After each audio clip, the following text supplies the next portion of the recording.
Marcel Nussbaumer est né en 1906, décédé en 1994. Commerçant en fourrage, il se rendait fréquemment en France avant la guerre.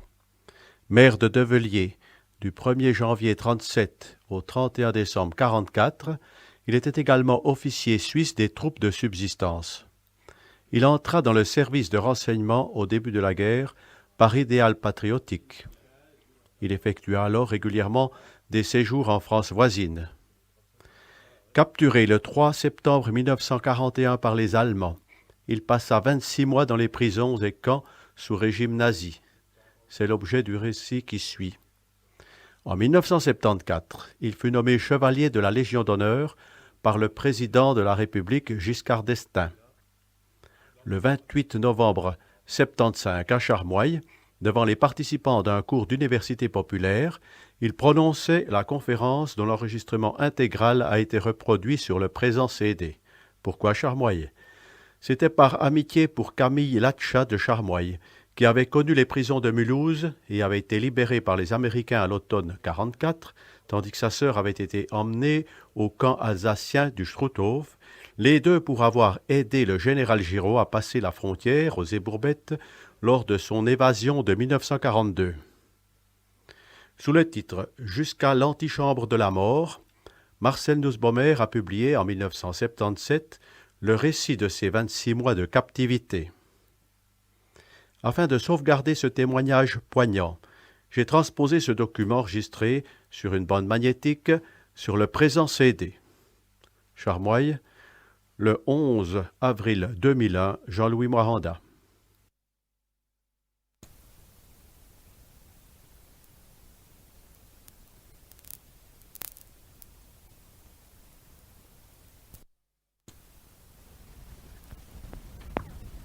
Messieurs et chers amis, c'est après hésitation que j'ai accepté d'être parmi vous ce soir, et pour la raison suivante. Quand je dois à nouveau me replonger dans mon histoire de déporté, de prisonnier, cela m'attriste. Et aussi, je vous demanderai d'être très indulgent envers moi, parce que pour que je fasse une conférence un peu homogène, je suis obligé de revivre la vie de déporté, de taulard, de condamné à mort. Et c'est pénible pour moi. Je ne le fais plus, c'est la dernière fois que je le ferai, parce que cela m'éprouve trop, et j'en suis pour quelques jours à être un peu un homme un peu spécial. Je vous prierai donc d'être indulgent à mon égard. Je ne veux pas vous parler du service de renseignement parce que c'est trop compliqué, on n'arriverait pas à y comprendre quelque chose en une seule fois, mais je m'en vais vous parler de ma vie de prisonnier, de déporté et de condamné à mort. Voilà. J'en suis donc au matin de mon dernier jour de liberté. J'ai toutes mes mémoires écrites, je serai de temps en temps obligé de vous lire des passages pour mieux vous faire comprendre, parce que je pourrais oublier certaines choses. Après 30, 35 ans, c'est un peu difficile. Alors, il est 5h05 du matin. La veille, j'avais couché au château de la Juive à Besançon. Vous verrez que je vous parlerai de lieux que vous connaissez peut-être. Le château de la Juive est un château qui appartenait au frère d'Ernest Péria, maire de Failly, et ce château, comparé au château de Daumont qui se trouve dans les environs de Besançon. Le cuisinier était un nommé Henri Nussbaum, dont le père était tenancier du Soleil à Delémont. En ma qualité d'officier du service de renseignement suisse, je dois vous dire que le service de renseignement de l'armée suisse était volontaire. Pour aller à l'étranger, on ne pouvait pas forcer un Suisse à aller. Je me suis engagé comme volontaire, j'étais célibataire, ma profession ne me donnait pas énormément de travail et je me suis engagé au service de volontaires. Pour être apte à faire ce service, j'étais commandant d'une compagnie de subsistance. J'ai fait 80 jours dans l'infanterie, 80 jours dans les troupes légères et j'ai fait 80 jours d'instruction au service de renseignement et je suis parti à l'étranger comme ça. Rien. J'ai passé 26 fois clandestinement la frontière à travers nos pays ici, sans contacter aucune douane suisse et allemande, évidemment, on n'en parle pas. Et la veille, j'avais couché chez mon ami Nussbaum du Soleil à Courfeyre, qui n'était pas au château de la Juive, qui n'est pas du tout parent. Il m'avait donné un gigot de jambon pour porter à un de nos agents, dentiste Guenin, qui en son temps fut à Porrentruy, qui était dentiste à Belfort. Et j'ai couché cette nuit-là chez des connaissances de Develier, les nièces du curé de Develier, les demoiselles Nappé. Actuellement, elles sont à Delémont. J'ai demandé à coucher dans cette maison. Et le matin, à 5h05, il est 5h05, et après avoir passé une bonne nuit de repos, je sors dans la rue, accompagné d'une des deux personnes qui m'avaient hébergé. Discrètement, après avoir serré une dernière fois la main de mon hôtesse, qui au prix de sa liberté, elle était ennuyée à cause de mon histoire, de sa vie peut-être, m'avait hébergé, avait offert ses services qui étaient pour moi de première importance, car il m'ouvrait une fois de plus un nouveau champ d'activité. Vous savez qu'un agent du service de renseignement ou un espion, tout peut lui rendre service, n'importe quelle personne, un jour ou l'autre, est appelée à rendre service. Un petit frisson me secoue, provoqué par l'air frais du matin, donc il est 5h05, je ne sais aussi par quel autre pressentiment. Je me redresse et loin de moi cette inquiétude. Qu'est-ce que cela? J'en avais vu d'autres et j'aurais eu l'occasion de frissonner. Pourtant, à la main, un colis d'un poids de 2 à 3 kilos environ, contenant des vivres que m'avait remis un de mes amis pour remettre à mes connaissances de Belfort. Je monte la rue de Pontarlier, je vais à la gare de la Miotte à Besançon, je tue le temps en arrivant à la gare, le temps qui me reste à disposition en faisant un résumé de mon séjour passé à Besançon. Quel fut mon séjour à Besançon? Je reviens un peu en arrière. Comme j'habitais ce château de la Juive, restaurant, château, nous allions pendant la journée avec le tenancier du château, avec sa voiture, dans les villages du Doubs, faire du marché noir. Et nous avions l'autorisation de faire du marché noir. On achetait, on tuait des genus, des moutons, des lapins, des veaux, des cochons. On achetait du blé, de l'avoine, enfin tout ce qui pouvait servir. On avait ça dans notre voiture. On donnait ça à la commandanture allemande et on gardait ce qu'il nous fallait pour le restaurant du château. Voilà quel était notre travail. Et les officiers allemands, qui avaient 2 ou 3 jours de permission, ne rentraient certes pas en Allemagne. Ils venaient au château de la Juive, excusez-moi, avec des poules, comme on dit en français, faire la noce. Et comme j'avais appris pâtissier de mon métier, j'aidais à la cuisine et j'étais en plein dans la bagarre, dans l'état-major des Allemands, pour savoir ce que je voulais. D'ailleurs, ça en a coûté à Madame Nussbaum, mais enfin, ça c'est une autre histoire. Je suis là, donc, le matin, à la gare de Besançon. J'ai vu le départ des officiers qui partaient en Allemagne avec des marchés, des valises et tout, le train rempli de meubles de toutes sortes qu'ils avaient réquisitionnés, qu'ils avaient pris dans le pays. Vous verrez que je saute quelques lignes, quelques pages, parce que je ne peux pas tout vous raconter. L'heure du repas étant approche, je reprends le chemin du quai Vauban. Je suis donc à Belfort. Reçu dans la salle à manger de mon charmant hôte, donc monsieur le dentiste, je viens de dire le nom, j'ai déjà oublié, Guenin, qui s'excuse par la voix de sa femme de ne plus avoir à ma disposition que des services bien rudimentaires, car tout son logement a été envahi par les pillards allemands à leur arrivée dans la ville. Et nous avons mangé ce gigot de mouton, et après ça, je suis allé dans son bureau, dans son cabinet. Nous avons discuté de nos affaires, car il était agent du service Suisse-France comme moi, et il est 3 heures de l'après-midi.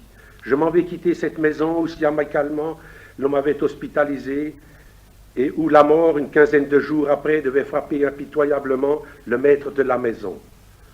Je revois encore mon hôte d'un jour, qui, me parlant de l'armée d'occupation, me disait « Voyez, monsieur, quand les troupes passent dans les rues, je ferme les fenêtres pour ne pas les entendre et pour que n'augmente pas la haine qui couvre en moi. Vous verrez par la suite comment ce dentiste Guenin est mort à cause de moi. »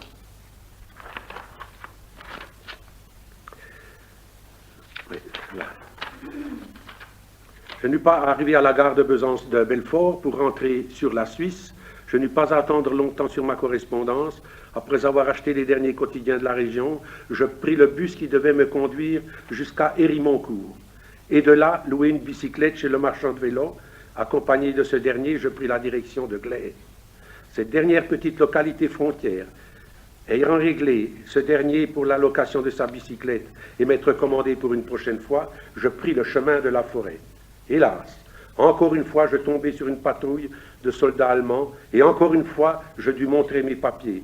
Je dois vous dire que j'étais citoyen français, je m'appelais Maurice Narbel, originaire de Landresse, domicilié à Baume-les-Dames, hôtel de ville numéro 2. Donc j'étais français, j'avais des papiers français. Ils hésitèrent un instant, mais après avoir fourni la raison de mon passage dans cette région, ayant invoqué un motif quelconque plausible, ils me laissèrent partir. Et afin de tromper leur surveillance, je dus abandonner le premier chemin que je pensais prendre et faire un premier détour. Je suis donc dans la forêt. Connaissant parfaitement les lieux, je n'eus aucune difficulté pour m'orienter dans les grandes forêts de la région. Lentement, c'est la nuit. Lentement et calmement, je gravis la douce pente qui conduit de Glais à la frontière. Il faisait un temps magnifique.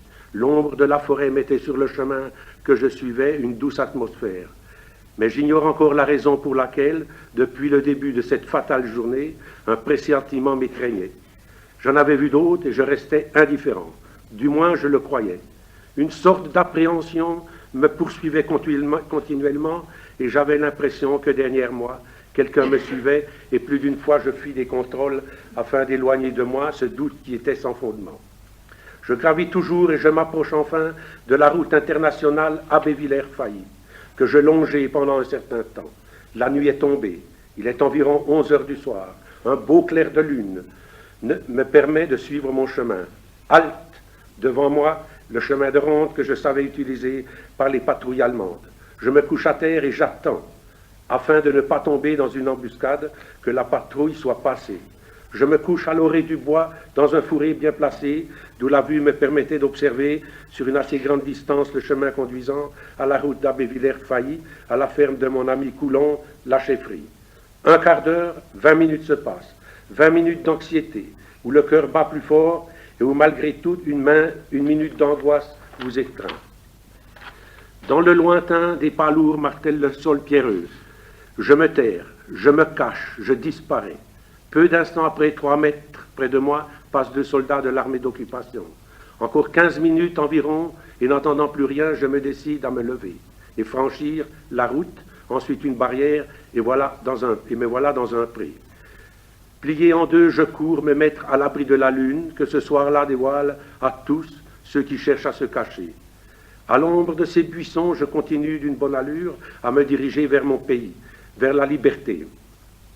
200 mètres encore me séparent du but. Je vois encore cette petite lisière de bois dont les branches de sapin me tendaient les bras. Il est trop tard.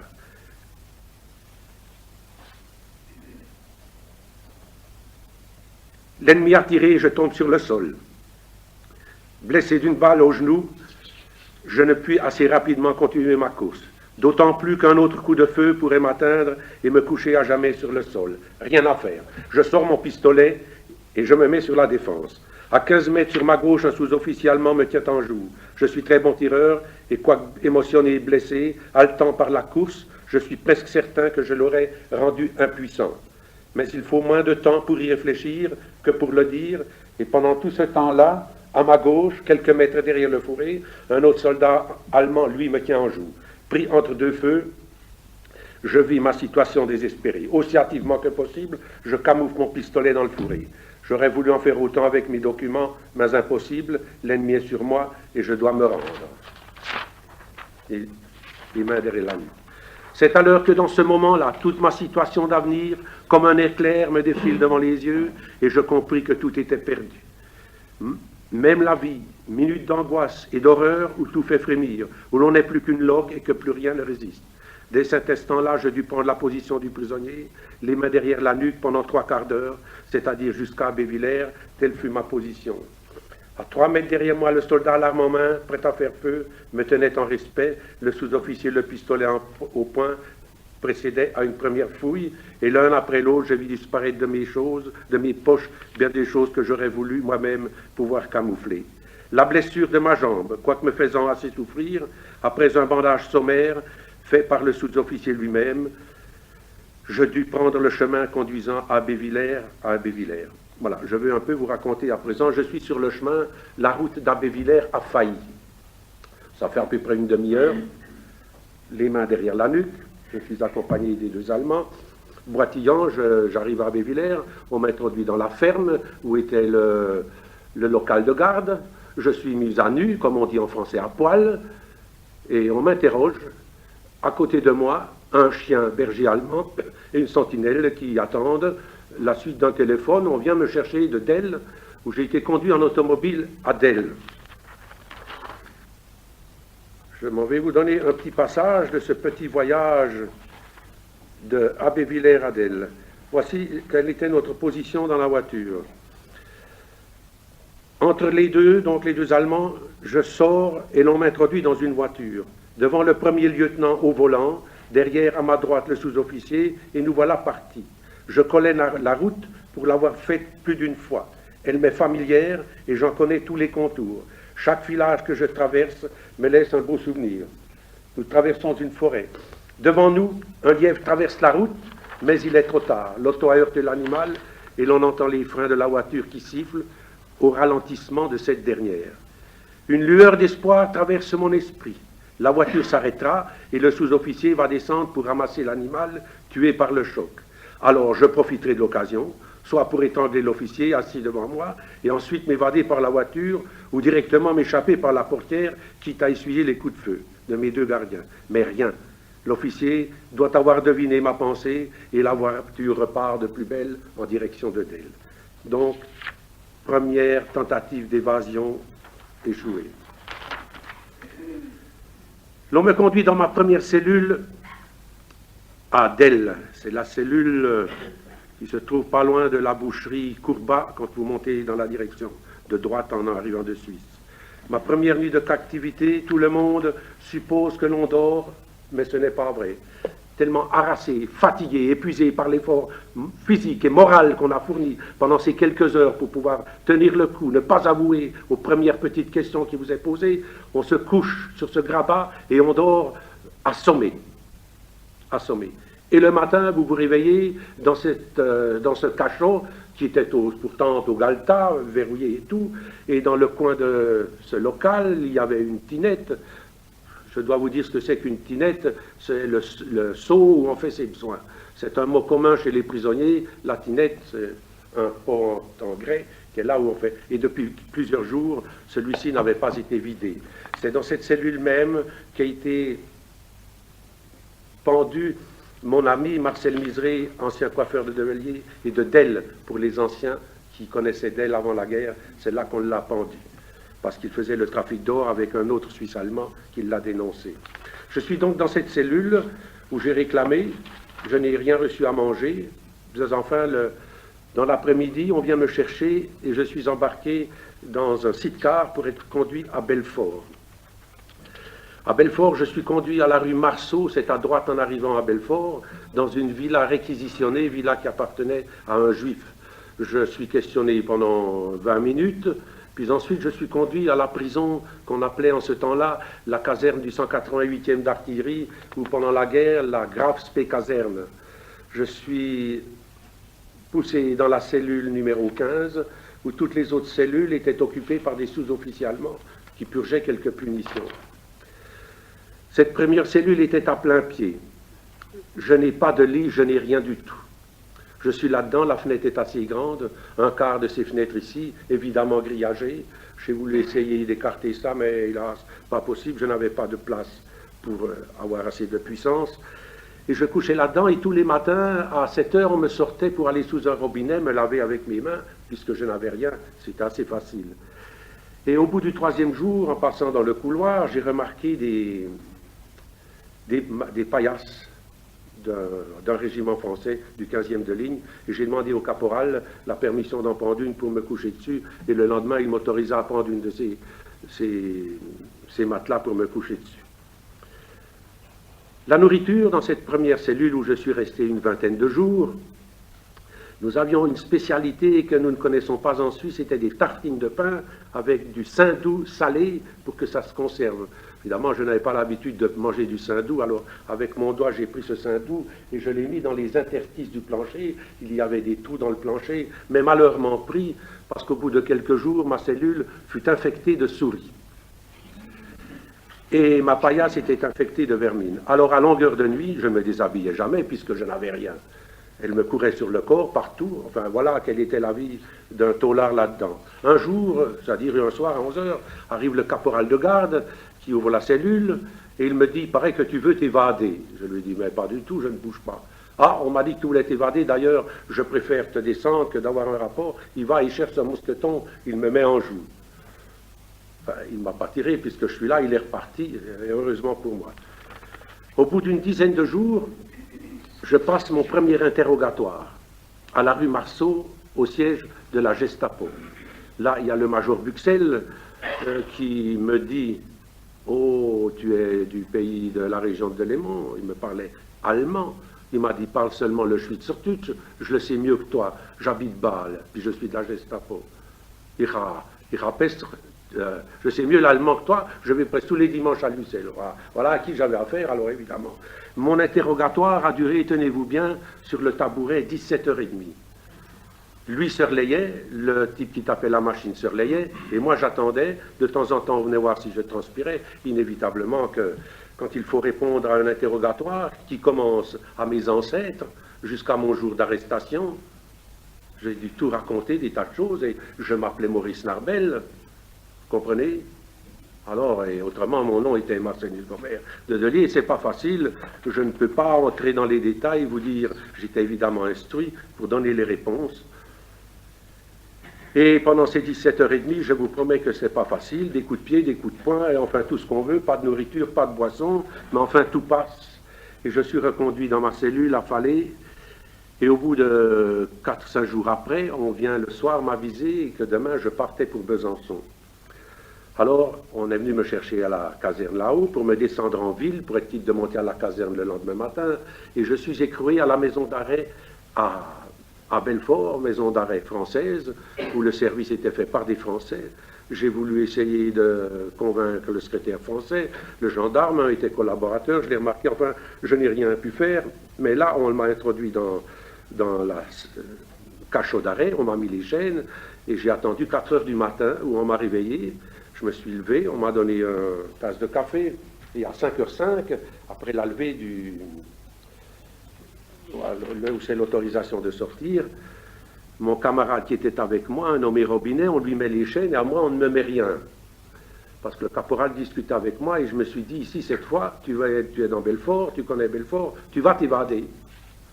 Moi, j'avais des petits souliers, ils avaient des bottes, l'autre était enchaîné, moi j'étais libre à marcher, j'arrive à un virage, je veux faire le saut à un moment donné, un soldat français qui faisait une patrouille se présente, il voit que j'ai les mains libres, il sort ses menottes et puis on me met les menottes. Voilà, c'est fini. Deuxième tentative terminée.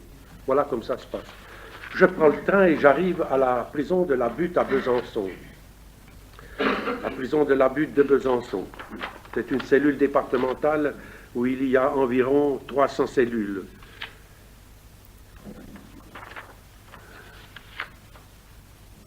Attendez, je vois où j'en suis ici dans mon histoire.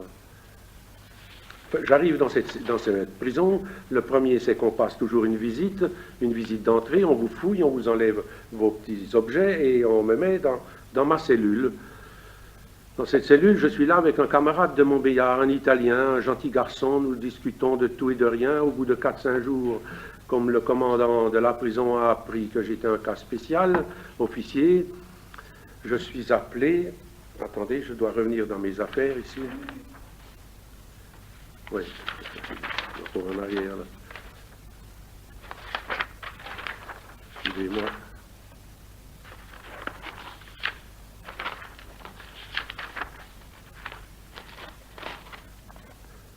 Voilà, j'en suis ici.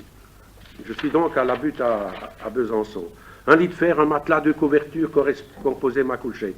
Je dois dire que pendant toute ma captivité, ce fut ce que j'ai trouvé de mieux.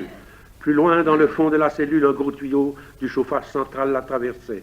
Dans le coin, un placard où on met sa gamelle, où je pouvais entreposer ma boule de pain. Et là, tout était le mobilier de ma pauvre demeure. Mais ce n'est que plus tard, ayant changé de cellule, que j'appréciais celle-ci, car dans maintes autres géoles, il y avait encore bien moins de choses.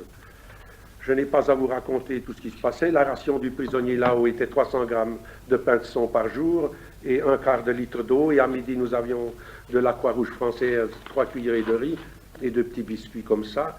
Et je profitais de cette intrusion de la Croix-Rouge française qui venait nous servir ce que je viens de vous dire, pour leur demander du papier pour écrire. Je leur ai dit, je suis ici, Suisse, je pourrais peut-être vous faire obtenir du tabac. Et en ce temps-là, on croyait encore au Père Noël, qu'on pouvait trafiquer avec la frontière comme on voulait. Enfin, j'ai obtenu le papier et j'ai écrit à mon frère, le curé de Failly, qui est encore à Failly, et je lui ai écrit un peu composé sur les démarches qu'il devait faire, mais cette lettre est sortie de la prison. Elle a été arrêtée par les services allemands à la frontière et je l'ai reçue à la fin de la guerre. Je l'ai chez moi. Elle est arrivée après moi en Suisse. C'est la seule fois que j'ai pu écrire pendant mes 26 mois. J'ai connu là évidemment beaucoup de prisonniers français qui s'étaient sauvés de Suisse, qui ont été arrêtés par les Allemands et les Polonais étaient exécutés séance tenante. La vie dans ces cellules, elle se passe comme ça. Vous arrivez à chercher à communiquer avec les copains extérieurs. Alors comme les fenêtres sont très hautes, il faut arriver à se tenir en haut et composer avec le camarade de la cellule à côté qui est à 10 mètres. Alors on arrive toujours à se défendre. Avec nos couvertures qu'on effile, on arrive à faire des ficelles de 10 mètres de long. Vous cassez un objet quelconque dans votre cellule, vous y mettez votre quignon de pain, vous vous tenez là et vous lâchez ça, vous avez toute la ficelle dans la main et vous faites un moulinet, chaque fois vous en lâchez un peu, toujours plus, et le copain qui est là, à un moment donné, ça lui tombe dessus, puis il le tire dans sa cellule. Et mon copain, là, qui en avait pour 3 mois, qui était un droit commun, recevait La République de l'Est, le journal français. Et il me le renfilait, je pouvais lire ça. Et c'est là que j'ai vu la vie mortuaire du dentiste Guenin de Belfort. Et puis il y avait dans les communiqués que le dentiste Guenin, 63 ans, personnalité avantageusement connue à Belfort, était mort à l'arrivée de la Gestapo à son domicile. Et ils avaient su que j'avais été chez lui. Voilà, c'est ce que je vous ai dit avant. Il est peut-être mort à cause de moi, mais enfin. Alors j'avais l'occasion de lire ce journal et on était un peu au courant de ce qui se passait, mais pour moi, ça n'a pas duré. Ça n'a pas duré parce que mes papiers suivants, voilà, j'y suis. La vie était trop belle pour qu'un changement brusque ne vienne pas encore troubler les bons moments que je passais avec mon camarade de cellule. Quand je dis la vie était trop belle, il faut comprendre que c'est celle de Tolard tout de même. C'est ainsi qu'un après-midi, un sous-officier, un soldat armé vint me chercher pour me faire descendre de bureau, et c'est là que devant plusieurs officiers, je dus donner suite aux questions posées concernant des points de la plus haute importance pour ces messieurs les Allemands. Les alibis fournis lors de mon premier interrogatoire étaient certes plus ou moins plausibles, et malgré le peu de psychologie de mes interrogateurs, je remarquai que pour plus d'une réponse, ils n'étaient pas satisfaits. De nombreux télégrammes, les uns venus de Suisse et d'autres de Paris, de certaines villes du Nord, me compromettaient entièrement et je luttais de désespoir pour ne pouvoir leur fournir la raison de telle ou telle chose que l'on avait trouvée sur moi ou que j'avais commise. Alors, comme j'avais lu dans le journal que dentiste Guenin était mort, tout ce que je n'avais pas pu dire auparavant, je l'ai tout mis sur le dos du dentiste qui était mort. Pour moi, comme on dit vulgairement, je m'étais dégonflé sur un mort. Pour moi, c'était une affaire, excusez-moi, comprenez. Je fus conduit dans une cellule loin du bureau, et c'est là que pendant la délibération de mes interrogateurs, je crus avoir demandé à Dieu, par une prière on ne peut plus fervente, de bien vouloir me donner la force de soutenir cette dure épreuve. Au bout d'une demi-heure environ, je fus ramené dans la salle que j'avais quittée. Il y avait quelques instants, et c'est là que d'une voix grave, un officier allemand me dit « Vous êtes un espion et vous savez ce que l'on fait avec les espions. » Il sortit alors d'un dossier 2 photographies que je contemplais sans frémir. Ces photos représentaient de pauvres malheureux pendus dont je crois avoir reconnu l'un d'eux. Toujours calmement, je leur ai répondu que je n'étais pas un espion. Là-dessus, le chef m'a répondu que, vu mon grade d'officier, il me faisait grâce de la pendaison, mais que je méritais 12 balles dans la peau, quoique ce soit vraiment dommage pour moi. Il me dit « Partez, dans 48 heures, vous serez exécuté ». Je dois dire que je n'ai pas réalisé pendant le moment même, et que comme un automate encadré par 2 gardiens, je fus conduit dans la cellule des condamnés à mort qui se trouve au parterre de la prison. La lourde porte de fer s'est refermée sur moi. Je suis livré à moi-même, je pleure, je souffre, je n'ai plus d'espoir, tout est fini. Cela fait 25 jours environ que je suis arrêté et je n'ai reçu aucune nouvelle de ceux qui auraient pu s'occuper de moi. Il m'est très difficile de dire quelles sont les angoisses d'un condamné à mort. Bouleversé par cette nouvelle accablante, il m'est difficile de réaliser et je n'ai plus qu'une seule solution, la prière. Et voilà que condamné à mort, quelques heures avant l'exécution, je dois de nouveau apprendre sincèrement à prier, car je dois bien le dire, j'avais un peu négligé de prier. Pourtant, mon éducation était chrétienne et bonne. Issu d'une bonne famille, mais ma jeunesse ayant été très vive et étant pleine de santé et heureux de vivre, j'avais complètement oublié mes devoirs religieux. Alors j'étais en train de demander à Dieu d'exaucer ma prière. La porte s'ouvrit et l'on m'apporte ce que l'on appelle dans notre langage les légumes du prisonnier, c'est-à-dire quelques fruits et 5 cigarettes. C'est ce qu'on donne aux condamnés à mort. Certes, j'ai mangé ces fruits, j'ai fumé ces cigarettes, et harassé de fatigue par cette monstrueuse nouvelle, je m'endormis la nuit tombante, nuit hantée de cauchemars les plus affreux. Voici une idée des cauchemars. J'ai eu des cauchemars dont je ne pourrai pas vous les donner parce qu'ils sont trop horribles. Mais en voici un qui peut encore passer dans mes mémoires. Je portais dans un cercueil la dépouille mortelle de ma vieille tante que j'avais quittée un mois auparavant dans un état de santé bien précaire. Elle avait 85 ans. Afin que l'on comprenne bien l'issue de ce cauchemar, je dois dire que l'ouverture des fenêtres est plutôt horizontale que verticale, c'est-à-dire qu'elle s'ouvre, elle tombe comme ça. Horizontale que verticale. Que la fenêtre est en cadre d'acier, à peu près fixée au milieu, de façon que la fenêtre fasse bascule, c'est-à-dire que si cette dernière n'est pas fixée en haut, elle s'ouvre, tombe et fait un fracas sans fin. J'en suis donc à porter ce funèbre fardeau, quand dans mon cauchemar, je ne sais dû à quelles circonstances, mon frère et moi nous laissons tomber ce cercueil, qui tombe avec fracas sur le sol, et je ne sais pour quelle raison, au même instant, la fenêtre n'ayant pas été accrochée comme il faut à sa partie supérieure, s'ouvre et tombe aussi en produisant un bruit infernal. Je me réveille en sursaut dans ma cellule. Après avoir regardé autour de moi, je me rends enfin à la réalité et je constate que je suis en cellule et que bientôt c'est la mort affreuse, réveil que seuls les condamnés à mort connaissent. Voilà, une idée.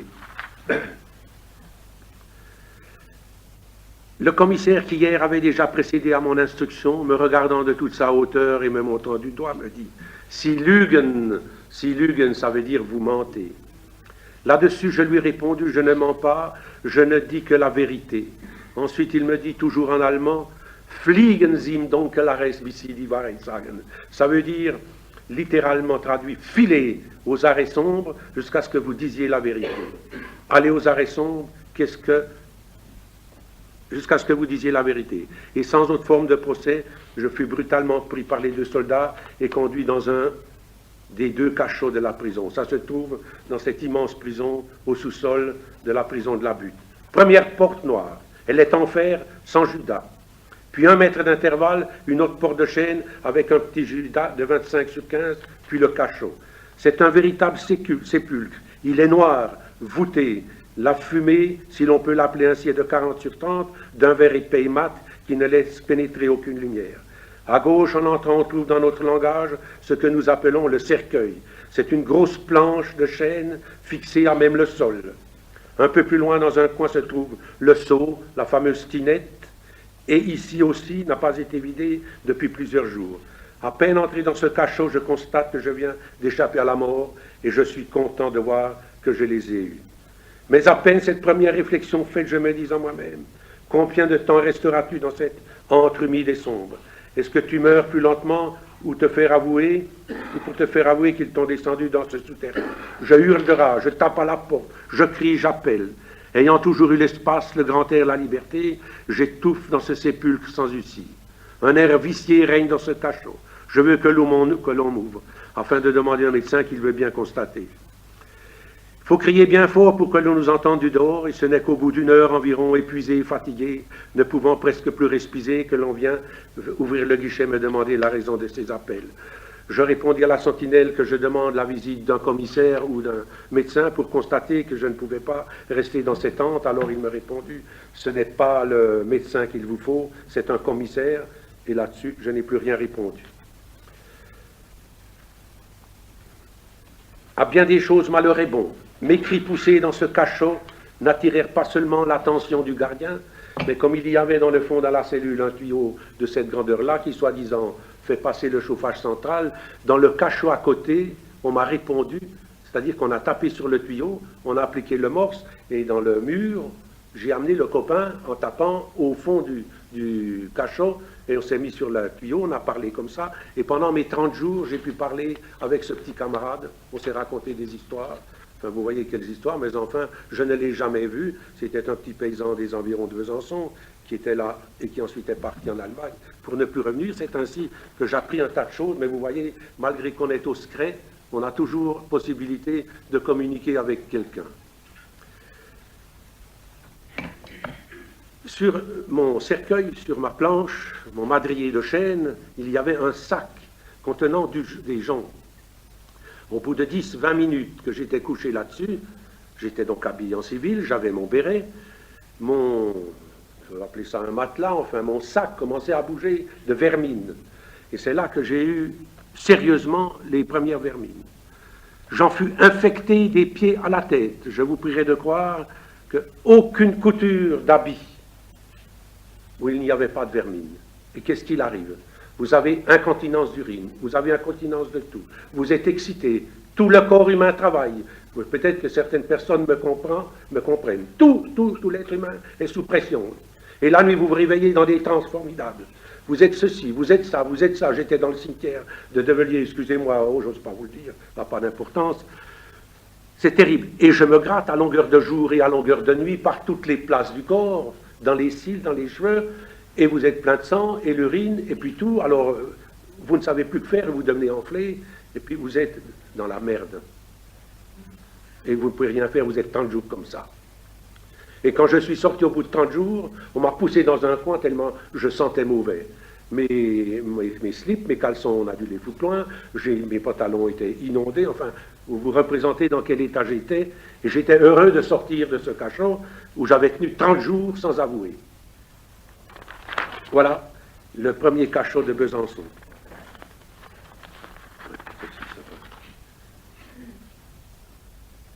Voilà ce que je remarque ici concernant mes cauchemars. Concernant les cauchemars que j'ai eus pendant ces 30 nuits passées dans ce sombre cachot, je ne puis confier à ce livre toutes les horreurs que j'ai vécues. Je regrette d'être obligé de passer sous silence ces dures épreuves qui demandent de celui qui doit les supporter un effort moral et physique que seul un homme vivant, dans la crainte de Dieu, peut supporter. Voilà.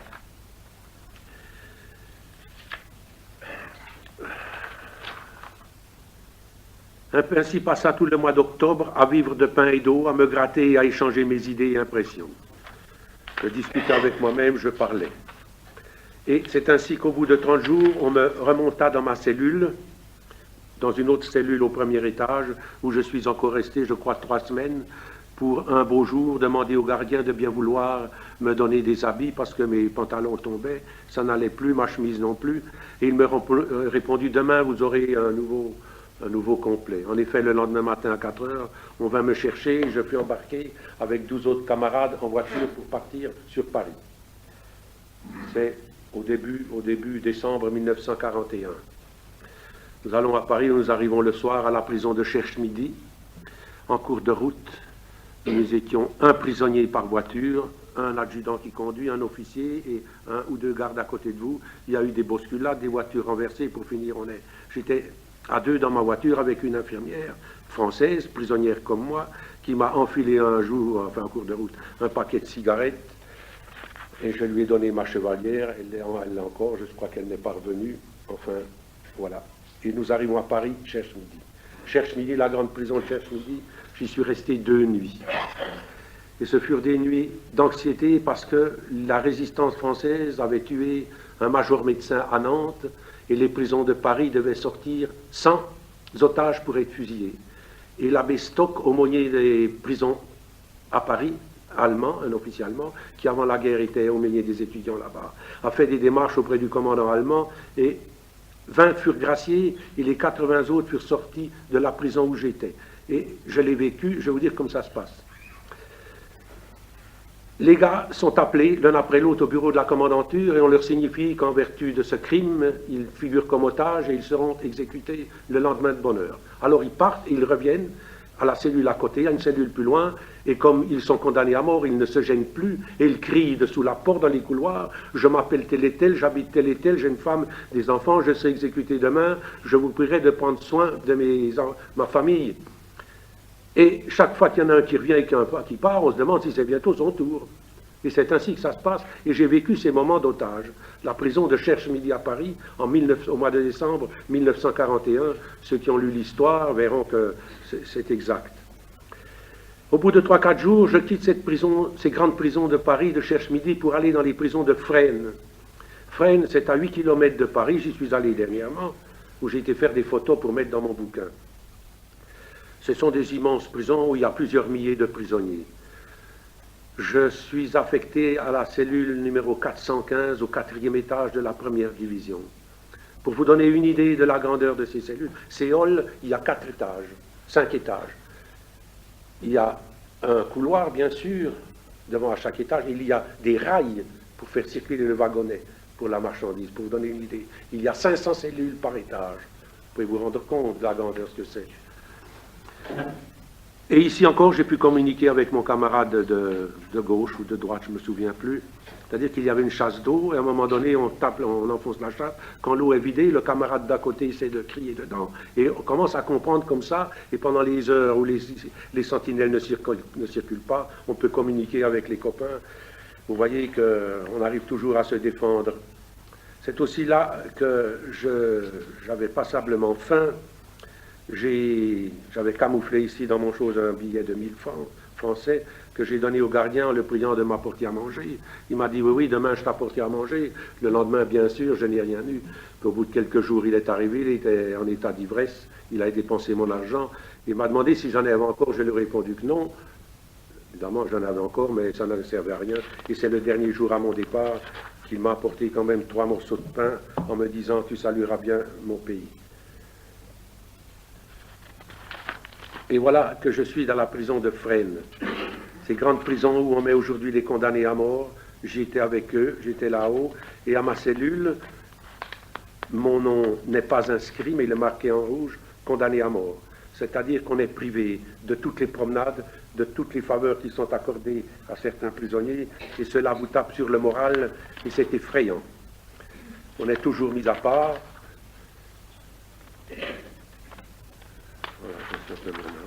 Et après une vingtaine de jours passés à la prison de Cherche-Midi, nous embarquons le matin. Nous sommes 92 personnes, 80 hommes et 12 femmes, habillés de tous les costumes, des paysans en sabots, des curés en soutane, des médecins en blouse, des sapeurs-pompiers en uniforme, des facteurs en tenue. On les a pris chez eux comme ça, on les a amenés comme ça, comme ils étaient. Un de nos camarades était en habit de noces, son jour de noces, on l'a pris là. Et on était là, appuyés contre le mur, comme ça, on n'ose pas bouger, attendre que l'appel soit fait, puis ensuite en colonne par un, encadré de 2 Allemands. Nous avons fait une demi-heure de marche pour prendre le train qui nous a conduits en Allemagne. Dans un wagon, ce sont des coupés, ce sont des wagons à couloir de côté, un coupé, un prisonnier et un gendarme devant lui. Toujours en casque et armé. Et quand lui a besoin de sortir, c'est l'autre qui le remplace. Si vous aviez besoin d'aller quelque part, il y en a un qui vient avec vous. Quand nous avons quitté Paris, nous avons touché chacun un crouton de pain et puis un petit fromage, parce que nous sommes partis à midi pour arriver le lendemain dans la soirée en Allemagne. C'est tout ce que nous avons mangé, et toujours assis comme ça. Eh bien, quand nous avons quitté la France, Paris, je crois que tout le monde a pleuré, parce qu'on s'est dit cette fois, c'est fini, c'est la déportation qui commence, tu ne verras plus jamais le pays. Et c'était pas beau à voir, je vous assure. Nous avions des vieillards avec des valises, moi je n'avais rien. Alors on essayait de porter les autres, les Allemands ne voulaient pas, il y en a qui tombaient, des coups de pied quelque part, des coups de crosse, puis il fallait les retenir, puis les conduire. Enfin, nous avons embarqué et nous sommes arrivés en Allemagne à Wiesbaden. Wiesbaden, nous avons été transportés par wagon, par panier à salade. À la prison, c'est une Polizeigefängnis, une prison où on est en instruction. C'est-à-dire que nos cas devaient encore être étudiés. Grandeur de ma cellule. Un lit sur lequel on ne peut pas se coucher, du lit au mur la largeur de ma main, la tinette dans un coin et 1 demi-mètre carré pour se tenir debout. C'est tout. Je suis resté 5 mois là-dedans, sans bouger. Debout, assis, debout sur mon tabouret et c'est tout. En entrant dans cette prison, ils ont des formulaires à remplir, le nom, le prénom, l'année de naissance et le poids. J'ai maigri pendant ma captivité de 42 kilos. J'ai maigri dans cette prison de 100 grammes tous les jours en moins. Je vous dis comment je l'ai fait, puisqu'en entrant j'ai été pesé, en sortant j'ai été pesé. Tous les jours 100 grammes, 100 grammes, 100 grammes, pendant 6 mois, sans bouger. J'avais la cellule à côté de moi, un juif de mon âge, un nommé Katz, marchand de tissu à Wiesbaden. Il a mis 3 semaines, lui, pour mourir. Le matin, il lui ouvrait sa cellule, j'étais à la 20, il était à la 19. Nîmes, ou bien Schmeck, il buvait son quart de jus, puis à midi, ils ouvraient Schmeck, le soir Schmeck, puis fermaient. Il a mis 3 semaines pour mourir, de faim, c'est moi qui l'ai sorti, parce qu'il était juif. Là-dedans, j'ai eu l'occasion, il y avait un Américain de la région qui avait été arrêté, mais qui était en liberté dans les prisons, et clandestinement, il m'a mis quelques billets sur mon lit, et il était dit dans ces billets, dans ces journaux, que grâce aux Suisses, les prisonniers allemands en Amérique étaient sous la protection de l'ambassade suisse en Amérique.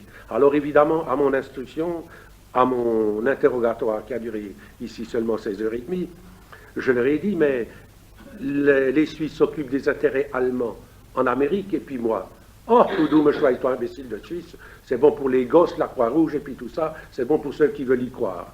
Ça, c'est en temps de paix qu'on parle de ça. Nous, c'est nous qu'on commande, on est les plus forts. On va envahir la Suisse et puis c'est fini. Oui. Voilà comment ça se passait. Oh, je ne peux pas entrer dans les détails concernant mes camarades de la région de l'Est, de Belfort, de Vesoul, de Montbéliard, que j'ai rencontrés là-bas. Nous avons fait ensuite tous nos trajets. Et je suis resté 6 mois là-dedans. Et ensuite, un beau jour, j'ai été admis à l'interrogatoire, et 1 mois après, j'ai dû partir avec un convoi, premier grand convoi, dans les wagons à bestiaux. Alors, wagons à bestiaux, on peut se tenir debout, on peut éventuellement s'asseoir, mais pas tout le monde, et c'est ainsi qu'on est cahoté, on n'a pas d'eau, il y a une tinette dans un coin, hommes, femmes, tout le monde, et c'est long, on a faim, il faisait chaud, c'était au printemps, au début de juillet 1942, et ainsi de suite, on arrive tant bien que mal là-bas, des uns sont morts, les autres ont tenu le coup. Et j'ai été à la prison, attendez, il ne faut pas que je me foute dedans, à la prison de Francfort. Je suis resté 40 jours dans cette prison. Vous savez que les camps et les prisons sont classés en France, les plus sévères, les moins durs, et par prison, il y a des points, ça a tant de valeur pour les prisonniers plus sévères. Et la prison de Francfort fut la prison la plus sévère qu'il y avait en Allemagne pour les Français. Je suis resté 40 jours. Prison assez grande, le lit, on l'appuie contre le mur, il y a un tabouret, c'est tout. C'est tout, et puis la tinette dans un coin. Vous ne pouvez plus tourner en rond parce qu'on est tellement faible, on n'a plus de force. Alors on s'appuie sur le tabouret tant bien que mal, noir aux fesses parce qu'on n'a plus de graisse, il n'y a plus rien du tout. La gamelle à midi, on ouvre la porte, ils vous foutent la gamelle comme pour nos chiens, là. On la prend, il y a 2 pommes de terre qui se courent après, une feuille de salade, et ainsi de suite, tous les jours. Je m'annonce malade. Je n'étais pas malade, mais je ne tenais plus debout. Et le médecin, au bout du 3e jour, on ouvre ma cellule, je dois me lever, le médecin me demande de quel pays je suis. Il me le dit en allemand, j'ai répondu, je suis suisse. Ceci sans esprit méchant. Et il me répond, je vais vous le dire en allemand, Du bist Schweizer? Jawohl, tu es suisse, oui. Aus welchem Kanton, de quel canton? Du canton de Berne. Das sind die gröbsten Geifen, die es gibt auf der Welt. Ça se passait en 1942. On ne parlait pas de la question jurassienne. Et c'est à mon retour en Suisse, j'ai dû aller passer une visite médicale à Laval, auprès de Berne. J'avais habité Berne, moi, longtemps. Et j'en ai parlé au professeur, il m'a dit, attendez, on va faire des recherches. Il a convoqué le secrétaire. Ils ont retrouvé dans leur dossier un docteur de Saint-Paul, qui avait été psychiatre là, et en 1933, il a manifesté pour le régime nazi. C'est pour ça qu'il n'aimait pas les Allemands, les Bernois. Voilà. Oui. Un jour aussi, il me dit, comment s'appelle à Berne ce restaurant où on mange comme ça bien les Knaggi? Et j'avais donc habité Berne 2 ans, et je savais que c'était le restaurant d'Ella Casa, qui ne se trouve pas loin du palais, puis il me répond, ja, mi Gott sei Dank, c'est juste là, moitié crevette faim. Je rigole, mais... Alors voilà, nous sommes dans cette fameuse prison de Francfort. J'ai été admis 2 fois à la promenade du prisonnier, c'est dans des cours où les murs ont 6-7 mètres de haut, vous tournez en rond, puis un gardien au milieu qui vous surveille. Et quand j'étais debout ici, je pouvais voir, en levant assez la tête, à une fenêtre d'une maison là-bas. Alors je voyais une fenêtre autre chose qu'une maison privée. Le gardien m'insulta, me donna quelques coups de botte, m'a dit il est interdit de lever la tête, et le lendemain, en faisant ma tournée, je ne levais plus la tête, je vois à terre, tenez-vous bien, un bout d'allumette qui avait été servi. Je me baisse pour prendre ce bout d'allumette, pour essayer une fois de me nettoyer les oreilles, je n'avais rien. Alors c'était mon dernier jour de promenade, des coups de crosse sur le dos, des coups de botte quelque part, rentrer, ça a été fini, je n'ai plus eu de promenade, je ne sais pas pourquoi. Voilà. Ici, je fis la connaissance, c'est-à-dire le soir, un jeune Allemand, Gérard Kaiser, sifflait un chant que j'avais appris à l'Institut Saint-Charles. Puis je me suis mis à siffler, parce que vous savez, on n'a pas toujours des gardiens dans les couloirs. Et comme ce jeune est étudiant, moi aussi, il m'a dit à un moment donné, Wer ist da? Puis j'ai dit cellule 91 en allemand. Bon, c'était fini. Le lendemain matin, un gardien vient, ouvre ma porte et m'engueule, parlons français. Et en m'engueulant, il me donne un cornet. Et dans ce cornet, il y avait du pain et un peu de chocolat. Ça se passe comme ceci. Ce jeune homme était étudiant en théologie. Il avait reporté le prêche de l'évêque de Münster, qui était contre les Allemands. Et lui, ce jeune homme étudiant, l'avait dit à ses camarades, on l'avait enfermé pour ça. Et son père faisait partie d'un syndicat des chrétiens, si vous voulez, des fonctionnaires, syndicats chrétiens, qui étaient fonctionnaires dans cette prison, c'est-à-dire le père de son... Le père de son ami, et qui lui a dit, il y a cellule 91, il faut lui donner quelque chose, et pendant quelques jours, j'ai pu bénéficier des largesses de ce gardien qui m'injuriait en ouvrant la porte à cause des autres. Vous voyez comme on arrive toujours à arriver en relation. Mais, arrivons à un autre sujet. Nous sommes appelés un certain jour, comme je vous l'ai dit, là, j'ai vraiment crevé de faim. Un jour, on est appelé pour se préparer pour le départ le lendemain. Nous sommes dans les corridors à 1 mètre de distance, et l'appel se fait comme ça, ce sont des Allemands qui font l'appel. Mon camarade ici, Freude Faust Albert, présent. Nussbaum Marcel, présent. Ça continue. T'as déjà c'est le patois? Je lui fais moi comme ça. Ça, bien sûr. Vous savez pourquoi? Freude Faust, prononcé à l'allemande. Ça veut dire froid de veau. C'est pas difficile. Hein? Et il était domestique chez Buchwald-Rouvilliers. C'est un ancien légionnaire qui s'est engagé au service de renseignement. Il a fait 15 jours à la Chaux-de-Fonds chez le lieutenant de Stutz comme instruction. On lui a donné des sous plein ses poches. Il a passé la frontière, le dos, il est venu à Montbéliard, il a trouvé un copain, puis il a foiré, puis le premier soir, on l'a ramassé. C'est tout. Il en est revenu d'ailleurs. Ah, il m'a dit ça bien sûr, puis le lendemain matin, on s'est trouvé dans le panier à salade, puis il m'a raconté d'où il venait et tout, puis on s'est trouvé tout le long du chemin, j'en parlerai encore. Nous voilà dans le panier à salade et nous allons de là à la gare et nous sommes embarqués pour Aix-la-Chapelle, Aachen en Allemagne. En allemand, ça se trouve à la frontière belge. Là, nous sommes dans ces prisons, on passe une fois, on a passé par les douches, on a eu des bains. Alors moi, mon bain, il s'est passé dans une baignoire où il n'y avait pas d'eau. Mais il fallait y passer, vous comprenez, on n'a pas le temps pour y passer. Bon, vous êtes à poil, vous passez, et sur la table, il y avait une assiette de pommes de terre cuites, déjà pelées. Puis je demande au garçon d'office, le gardien n'était pas là. J'ai dit, il a eu pitié de moi, alors je me suis enfilé ces 5 pommes de terre comme ça, en vitesse. Puis après, je suis passé, c'était fini, c'est le jour où j'ai mangé avec bon appétit. Alors ce jour-là, et ça faisait à peu près 9 mois que j'étais arrêté, on m'a enlevé ma chemise, que j'avais portée 9 mois, je n'avais plus de caleçon ni de cuissettes, je n'avais plus rien du tout.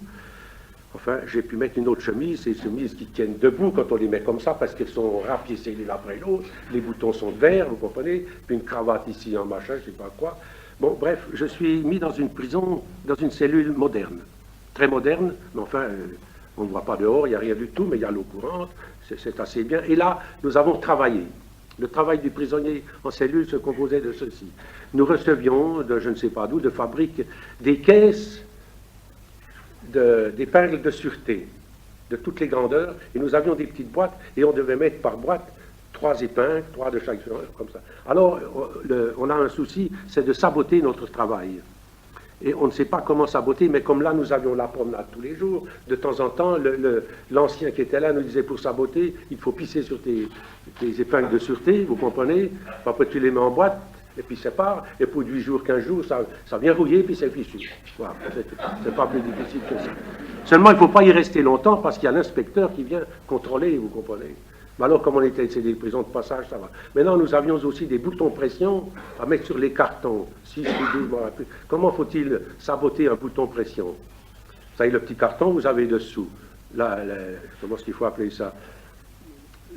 La partie femelle, et puis dessus la partie mâle. Alors, si vous prenez encore dur votre sabot, puis que vous pressez fort, la chose, dans le fond, s'écarte et vous ne pouvez plus le sortir. Il faut presser fort là-dessus, vous comprenez? Avec un corps dur, ça s'écarte, puis c'est fini, vous ne pouvez plus les sortir. Voilà comment on sabotait notre travail.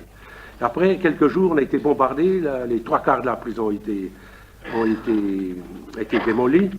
Comment se passe une alerte au bombardement? Ça se passe comme ça. Il y a les sirènes qui fonctionnent.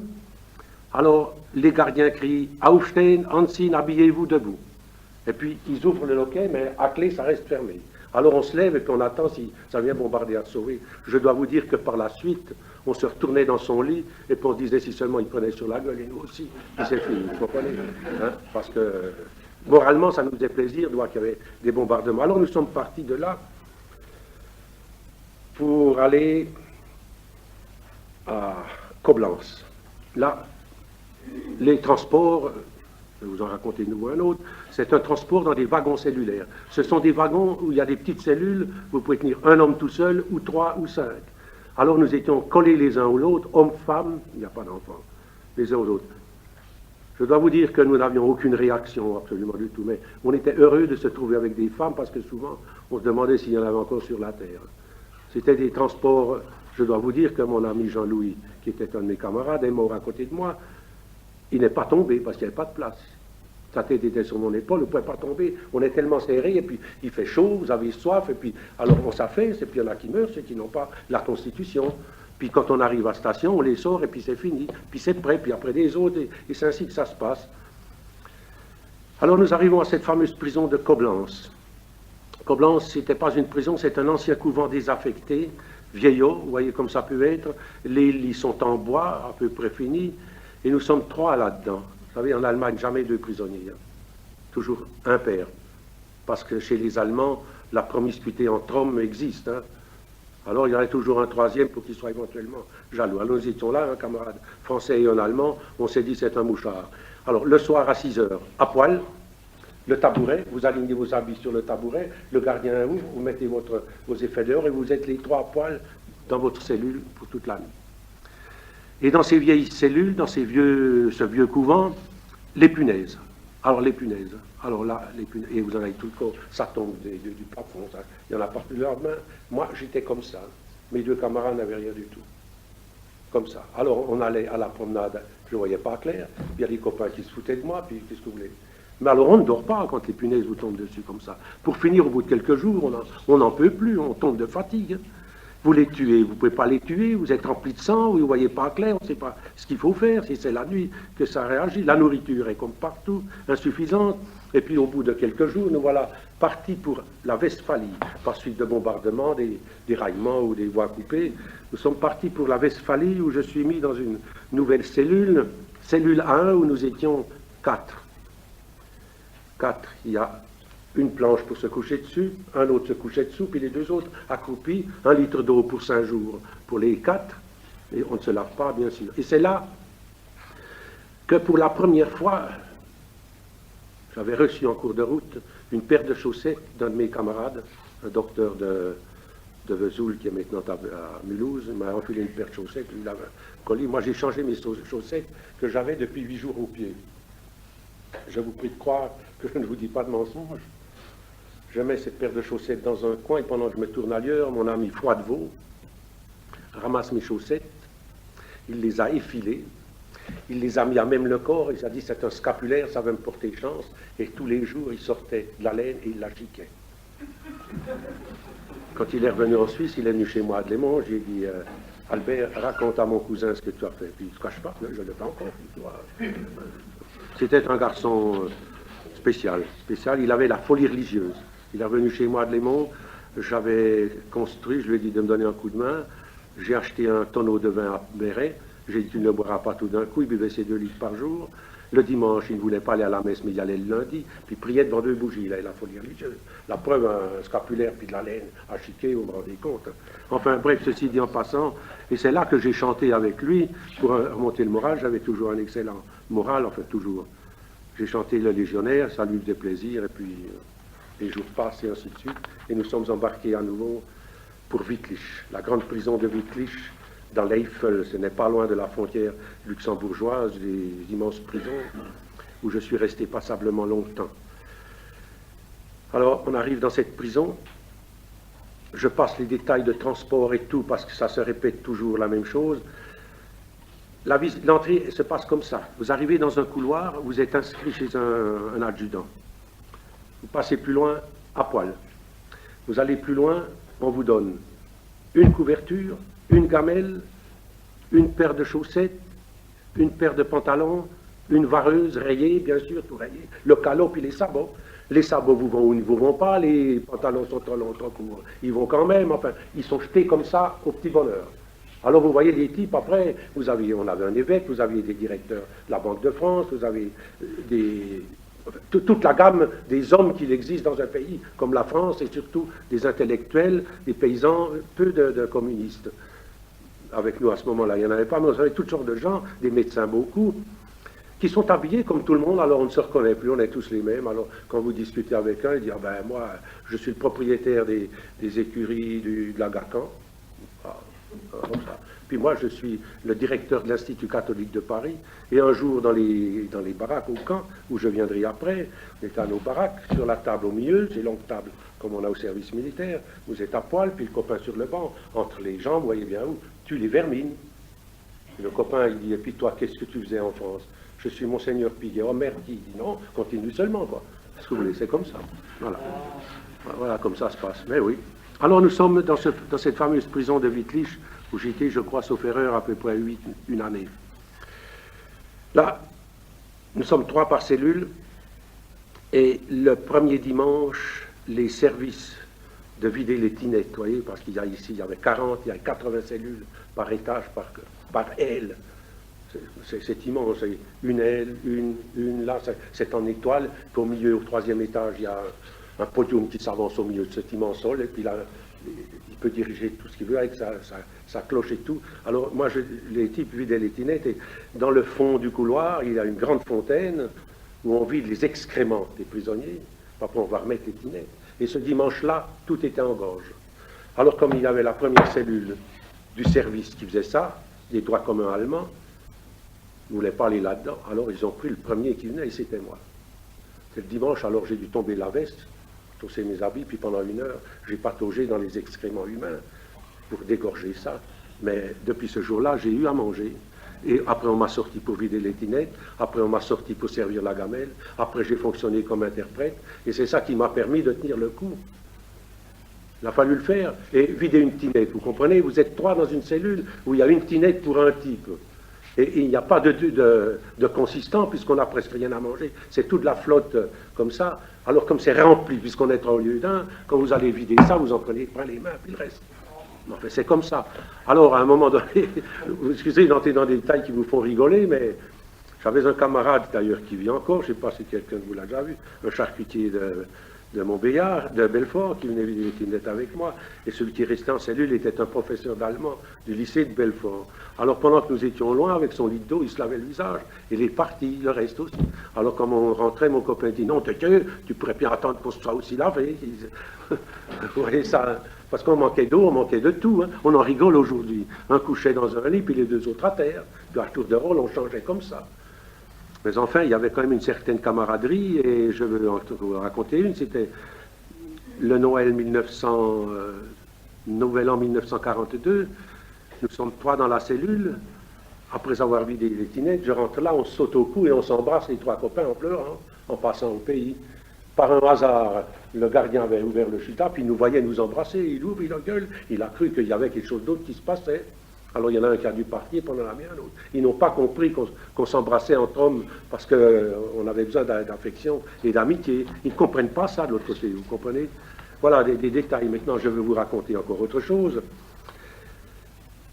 Les cellules, vous savez, ça doit être propre comme ça pour manger par terre. ça doit être propre.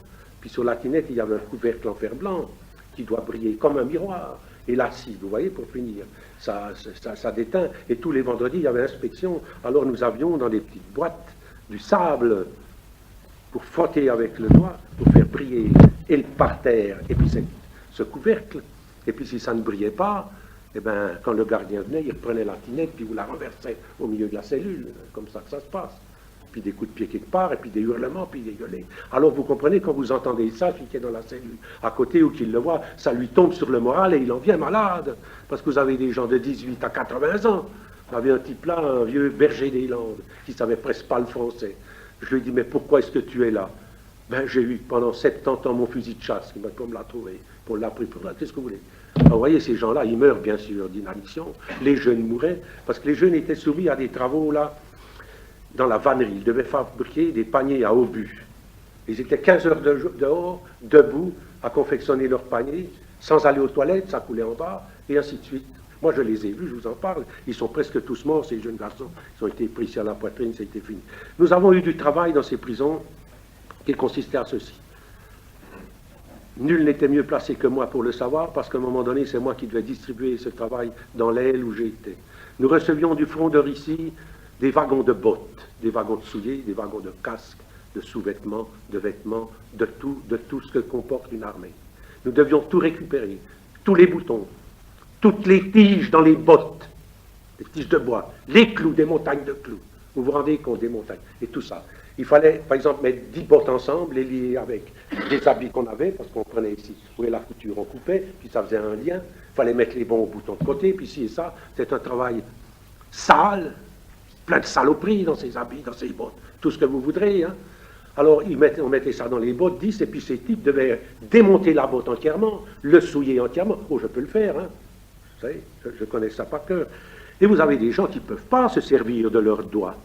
Ils ne peuvent pas, ils ne savent pas. Qu'est-ce que vous voulez demander à un docteur, à un curé, à un maître, un professeur, à un chimiste? Ils ne peuvent pas, n'est-ce pas? Alors ces types, celui qui ne fait pas, il n'a pas à bouffer. Hein. Vous comprenez? Alors il faut tâcher de mettre un copain qui sait se travailler des doigts à côté de l'autre pour qu'il lui fasse son boulot.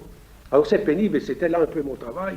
Et de même que tâcher de mettre, comme à un moment donné je pouvais tenir le registre qui était du secteur au crayon, effacé, puis après la promenade, je disais, toi tu iras vite au 221, et puis toi tu iras vite au 92, pour changer, pour que le fils retrouve son père, ou le cousin son ami, ou ainsi de suite, pour remettre les gens du même pays ensemble. C'est un travail, vous ne pouvez pas vous rendre compte, le boulot que j'ai dû faire pour rendre service à ces gens, puis mettre les colis où ça valait, puis en camoufler.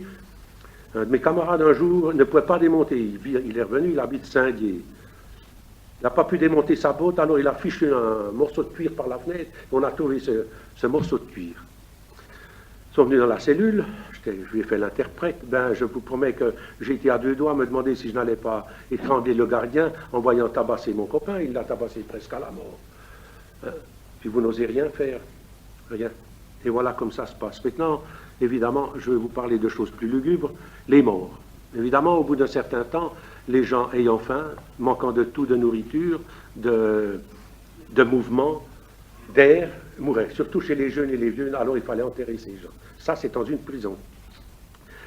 Au début, nous étions 4 types et un agent de la Gestapo qui nous conduisait au cimetière à 1,5 km. Nous portions ce cercueil-là, évidemment, tous les 50 mètres sur ces cailloux. On ne pouvait pas marcher. Au bout de 50 mètres, on arrêtait pour laisser notre copain là, et puis on se met les engueuler, il fallait repartir, mais au bout de 3 jours, on a pris un vieux cheval et puis une vieille charrette pour traîner nos cadavres comme ça au cimetière, où sont enterrés beaucoup de nos camarades, dont un Suisse, de Sandeau du Loc, qu'on n'a pas voulu reconnaître ici. Tant pis, il est là-bas. J'ai été à tous les enterrements. Là-bas, il y a un curé allemand qui venait au cimetière faire quelques cérémonies et c'était tout. Et je vous parle ça en passant, mais il y en avait des quantités qu'il fallait sortir comme ça. Parce que nous avions une infirmerie qui était comble, les types mouraient de faim, ils venaient ballonner. Par exemple, un de mes camarades, le commandant Duplessis-Grenadans, une vieille famille bretonne, il est mort à côté de moi. Il se mettait en dos, puis je lui renversais la gamelle, je lui mettais à manger. C'était de la liquide jusque-là, puis il m'a dit, c'est plus la peine, je suis prêt, ouais, il est mort comme ça. Voilà ce qui se passait. Maintenant, il y a autre chose. Vous pourriez me dire, mais pourquoi est-ce que tu ne t'es pas évadé? Oui, pourquoi? Nous avions donc une fourchette et un couteau pour nettoyer ses bottes et démonter ça des couteaux ronds au bout qui ne coupaient pas. Alors nous avons étudié avec mes deux camarades, un Suisse de Dole et un autre Français de Pontarlier, la possibilité de s'évader. Nous étions au 3e étage de la prison, un lit et puis des clés en bois. Alors il fallait scier 5 barreaux avec des couteaux en métal, quoi, rien du tout, en tôle. Ensuite il fallait descendre en bas. Enfin, on ne descend pas en haut, bien sûr, il fallait descendre, mais avec nos couvertures, on aurait pu faire une corde. Après, vous êtes dans la cour de la prison, où il y a les chiens et où il y a les rondes. Puis après, il y a le mur de 6 mètres et demi de haut, avec des tessons de bouteilles. Ça, avec nos clés, on les aurait sciés, on les aurait attachés. Puis après, vous êtes en Allemagne, en bagnard, sans sous, mes camarades ne sachant pas un mot d'allemand, on ne sait pas où on est. Alors, un jour, en allant au cimetière, on avait un chanoine d'Elval ici, la Moselle, je lui pose la question en douce, j'ai dit, voilà, nous sommes prêts à partir. Il n'en est pas revenu d'ailleurs, ce pauvre diable. J'ai dit, voilà, nous sommes prêts à partir, je crois qu'on peut réussir. Il m'a dit, écoute Marcel, je ne sais pas si tu vas réussir, mais pour nous reste, parce que tu nous arranges tellement de choses, tu nous facilites nos relations, tu nous mets en contact avec des amis, des parents du même pays, puis j'ai hésité pour 2 raisons, pour ça et pour l'autre, parce que nous avions trois rivières à passer, et mes 2 camarades ne savaient pas nager. Alors, vous comprenez, puis être en Allemagne, pas de sous, hein. En bagnard, c'est pas facile. Voilà la seule fois qu'on a voulu. Ensuite, après un certain temps passé dans cette prison, nous sommes partis en bagnard, c'est pas facile. Voilà la seule fois qu'on a voulu. Ensuite, après un certain temps passé dans cette prison, nous sommes partis à pied, avec 5 kilomètres à faire, sauf erreur, en colonne par 3, moi j'étais au milieu, à gauche, les menottes, chacun, puis les gardiens, puis les chiens qui nous mordent de chaque côté. Nous sommes montés au camp. Le premier camp que j'ai fait, c'était le camp de Kaltoum, c'est un commando de Dachau, où nous devions continuer à travailler avec ces uniformes, et vous savez, on en recevait, et puis il fallait les faire. Hein. Celui qui ne travaillait pas ne touchait rien à manger. Mais dans la vie au camp. Vous arrivez dans ce camp, comme tous les camps, c'est des maisons, des baraques, barbelées, tout le fourbi. Vous avez le commando, vous en avez la garde et l'infirmerie. Il y a tout. On entre dans la baraque 4, sauf erreur, on était 180. C'est des couchettes, des clés comme on a dans nos caves, où on met les pommes, vous voyez. 1, 2, 3. Moi j'étais au milieu, mon copain Froidevaux était en haut. Le premier jour, on a eu comme nourriture de la morue fraîche. C'est un poisson qui se détériore, c'est en été, qui se détériore facilement. Et pour le conserver dans des petits tonneaux, ils avaient mis des piments rouges très forts. Hein. Alors d'autres, les derniers qui étaient arrivés n'avaient pas faim, ils ne voulaient pas manger ça. Moi j'ai mangé la ration de Froidevaux. Et puis au milieu de la nuit, évidemment, j'ai eu le brûle-gueule. Hein. Mais bon, c'était fort. Alors on a soif. Alors comment est-ce qu'il faut boire? Il n'y a pas d'eau. Alors Froidevaux me dit, descends. Prends ta gamelle et puis fais pipi dedans. Mais n'y touche pas avant que ce soit froid. Parce que quand c'est froid, à titre de renseignement, c'est moins acide. J'ai bu mon urine parce que j'avais soif.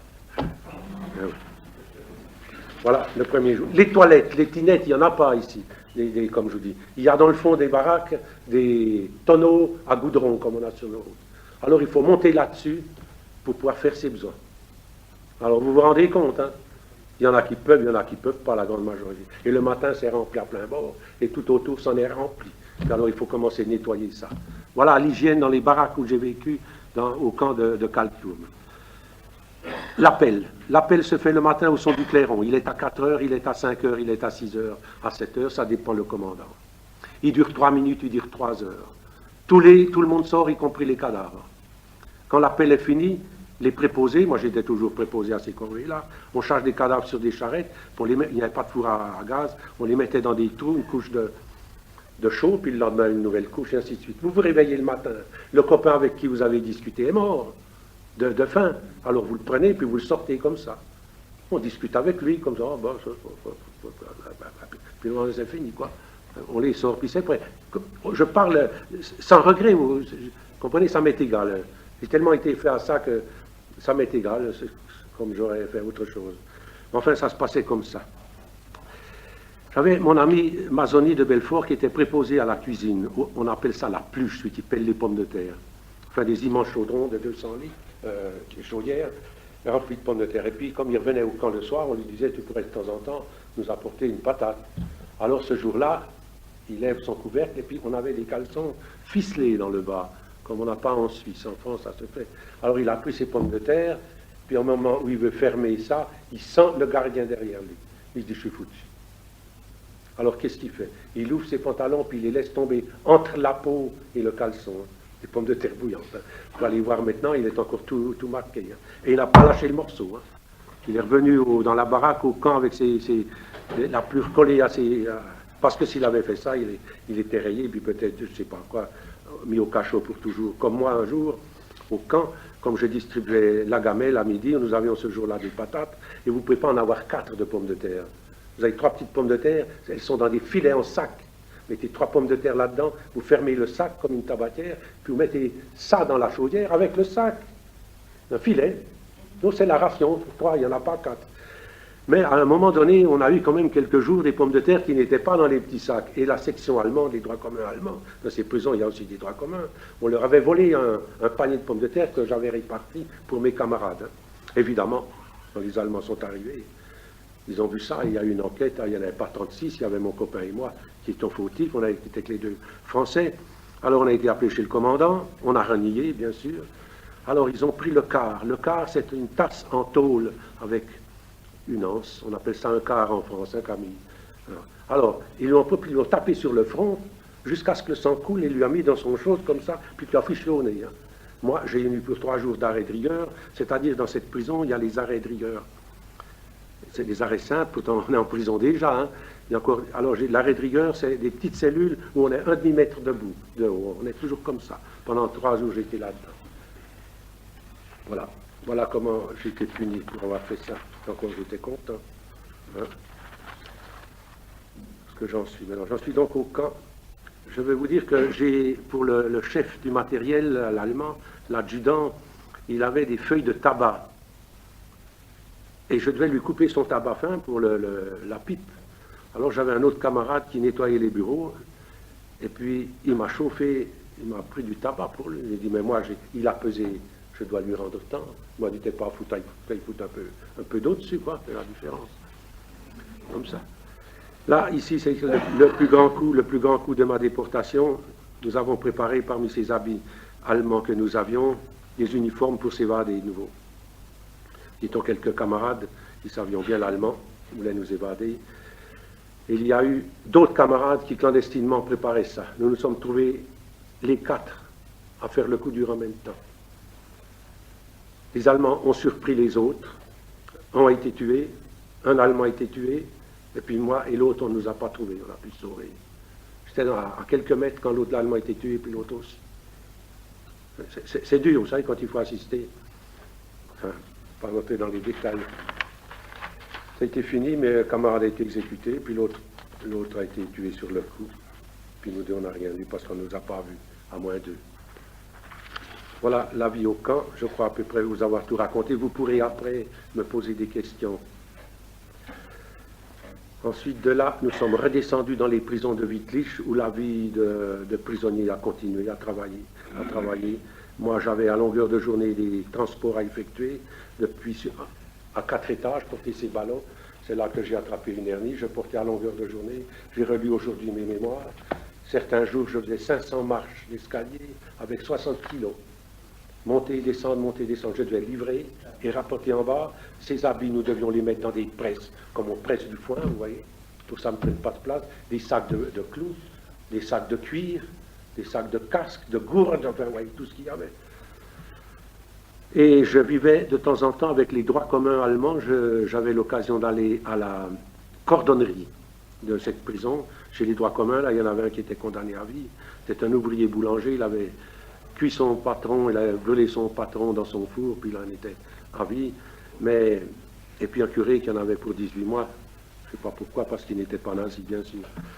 Et les Allemands, ils avaient du tabac et de la chic.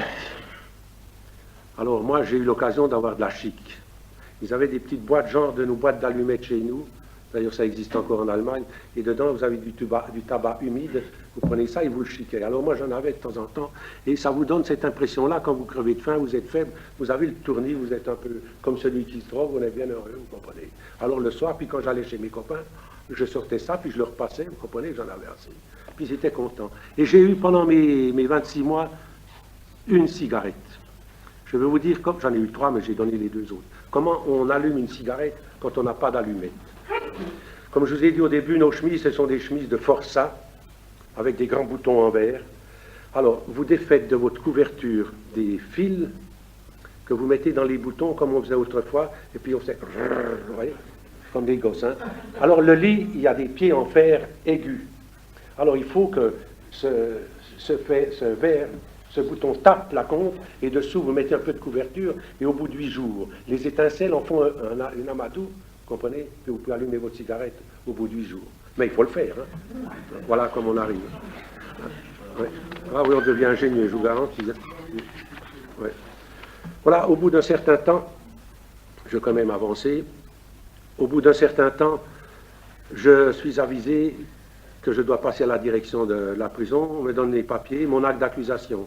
Je vais chez le médecin de Saint-Paul qui m'avait suivi là, ce fameux qui avait été à Berne, et puis parce que j'ai fonctionné comme interprète quelquefois chez lui, je lui donne mon acte d'accusation à lire et il me dit, oui, tu as travaillé pour les Suisses, pour les Alliés, comme vous n'êtes pas avec les Allemands, vous êtes donc des ennemis.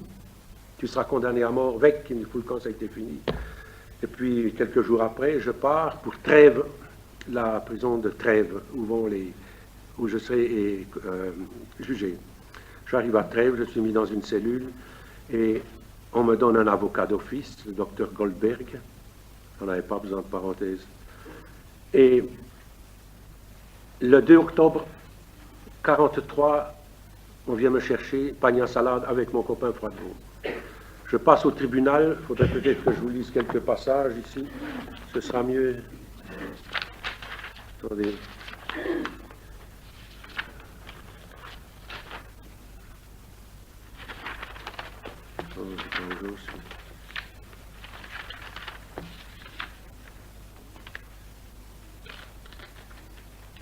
Voilà.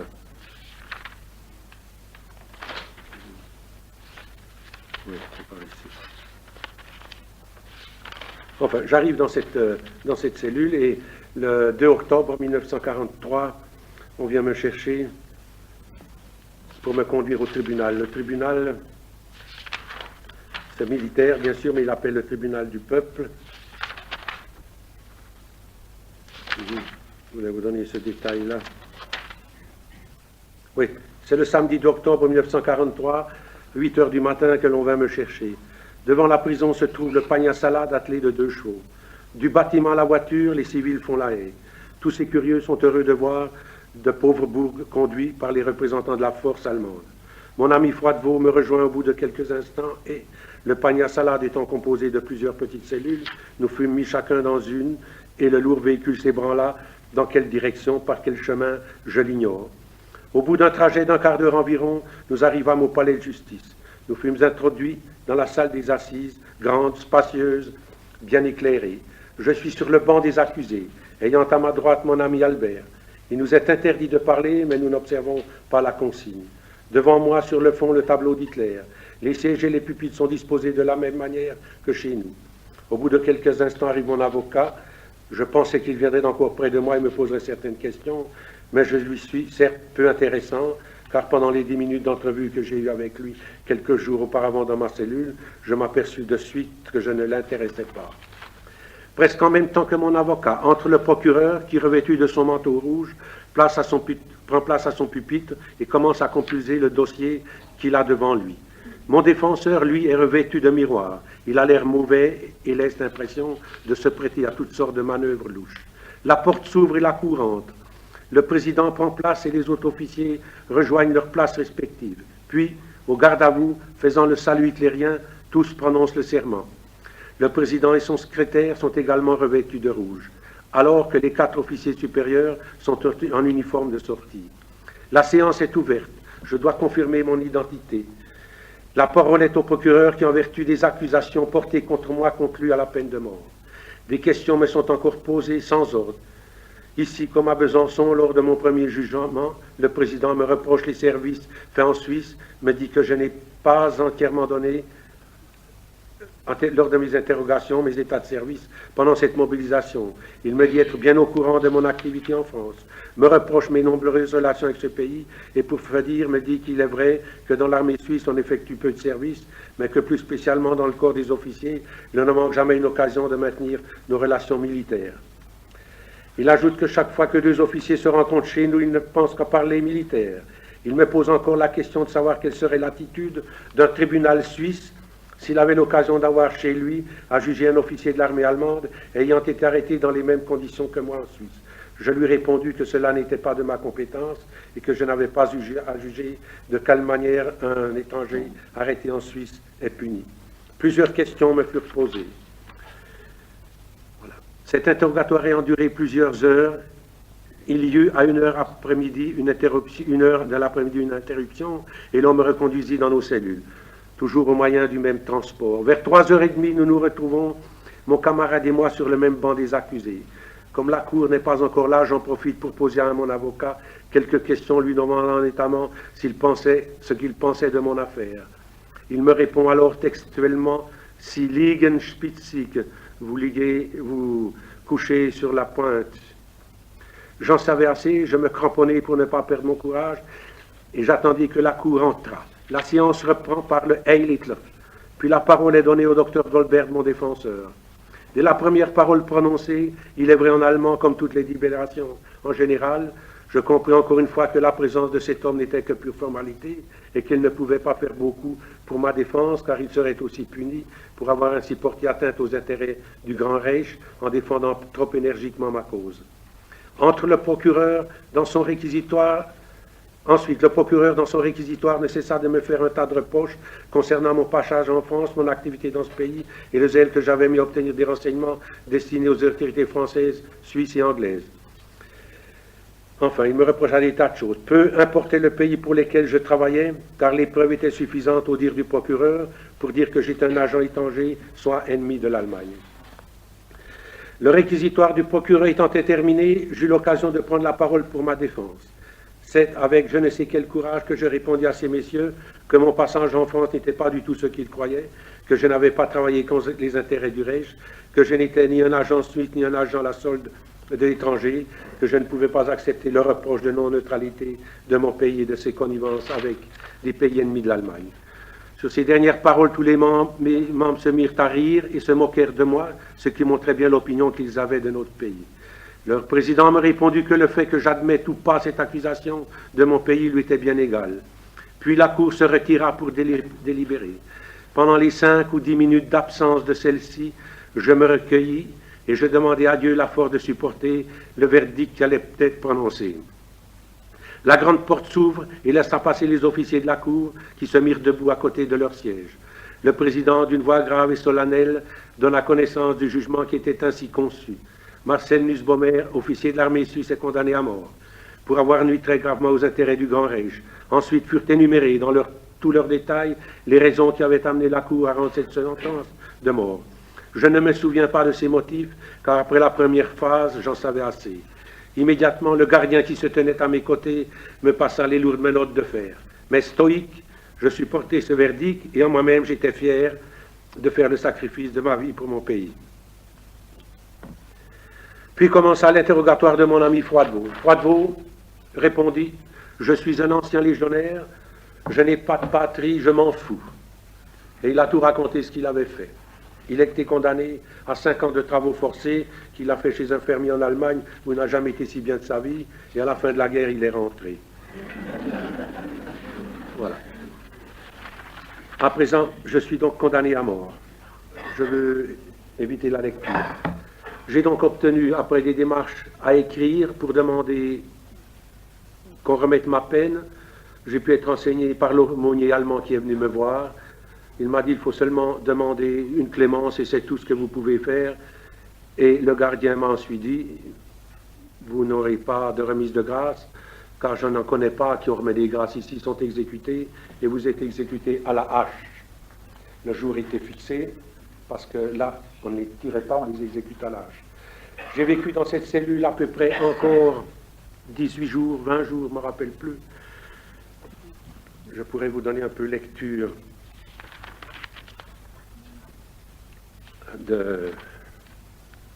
ici. En rentrant dans la prison que j'avais quittée quelques instants auparavant, j'ai dit au garçon d'étage qui m'interpellait que j'étais condamné à mort. À cette nouvelle, il s'éloigna de moi par frayeur. En passant devant la cellule 51 où était mon ami le commandant l'hôpital, sans me gêner de lui, je criai que j'étais condamné à mort et que je me recommandais à ses prières. Il me répondit que je devais prendre courage et ne pas désespérer. Je le remerciai et réintégrai ma cellule dont la lourde porte, une fois de plus, se refermait sur un condamné à mort. Alors la réaction se produisit. Étant seul et livré à moi-même, je compris la terrible situation dans laquelle je me trouvais. J'allais et je venais dans ma cellule, ne sachant que faire, étant complètement fou. Au bout de quelques instants de ces moments terribles, l'on vint frapper légèrement à ma porte. D'un bond, je suis près de celle-ci, et j'écoute la voix du garçon d'étage qui me dit « Mon cher ami, dans la situation dans laquelle tu te trouves, il n'y a plus qu'une chose à faire, c'est celle de prier Dieu. » Je remerciai ce camarade qui était détenu pour avoir propagé des idées communistes. Je lui demandai de revenir de temps à autre pour me donner un peu de courage et me fournir éventuellement quelques renseignements. Vous savez, tous ces dialogues que je vous entends, ça ne se dit pas comme ça se passe sous la porte, comme ça, clandestinement toujours, pendant qu'il n'y a pas de gardien. C'est pas comme je vous parle ici, c'est clandestin, vous comprenez, en passant, dis donc, et puis comme ça, hein, ou bien un petit billet, puis c'est pas librement comme je suis ici. Une heure ou deux plus tard, le gardien de service m'apporta 2 livres de lecture. Le premier, un vulgaire roman, dans lequel on parlait beaucoup du Japon. Le second, consacré à Léonard de Vinci, en allemand, bien sûr. Oui, ces 2 livres étaient écrits en allemand, mais afin de chasser les terribles idées qui me passaient par la tête, je commençai la lecture du livre décrivant la vie de Léonard de Vinci, très ardue, mais très intéressante. La lecture de ce beau livre me donna l'occasion d'oublier ma situation tragique. À certains moments, je devais me cramponner à ma table pour pouvoir suivre la lecture. Puis, de temps à autre, fou de douleur, je me jetai à terre et à genoux, j'adressai à Dieu des prières afin qu'il me donne la force et le courage de lutter jusqu'au bout. Puis je reprenais ma lecture et ainsi de suite pendant toute la journée. Voilà. Les jours succédant aux jours, et ne voyant personne, je demandai au chef de la prison de bien vouloir me donner de quoi écrire. Je vous les ai déjà racontés. 2 fois par semaine, la prison de Fresnes où j'étais incarcéré était visitée par l'aumônier, curé d'une paroisse voisine.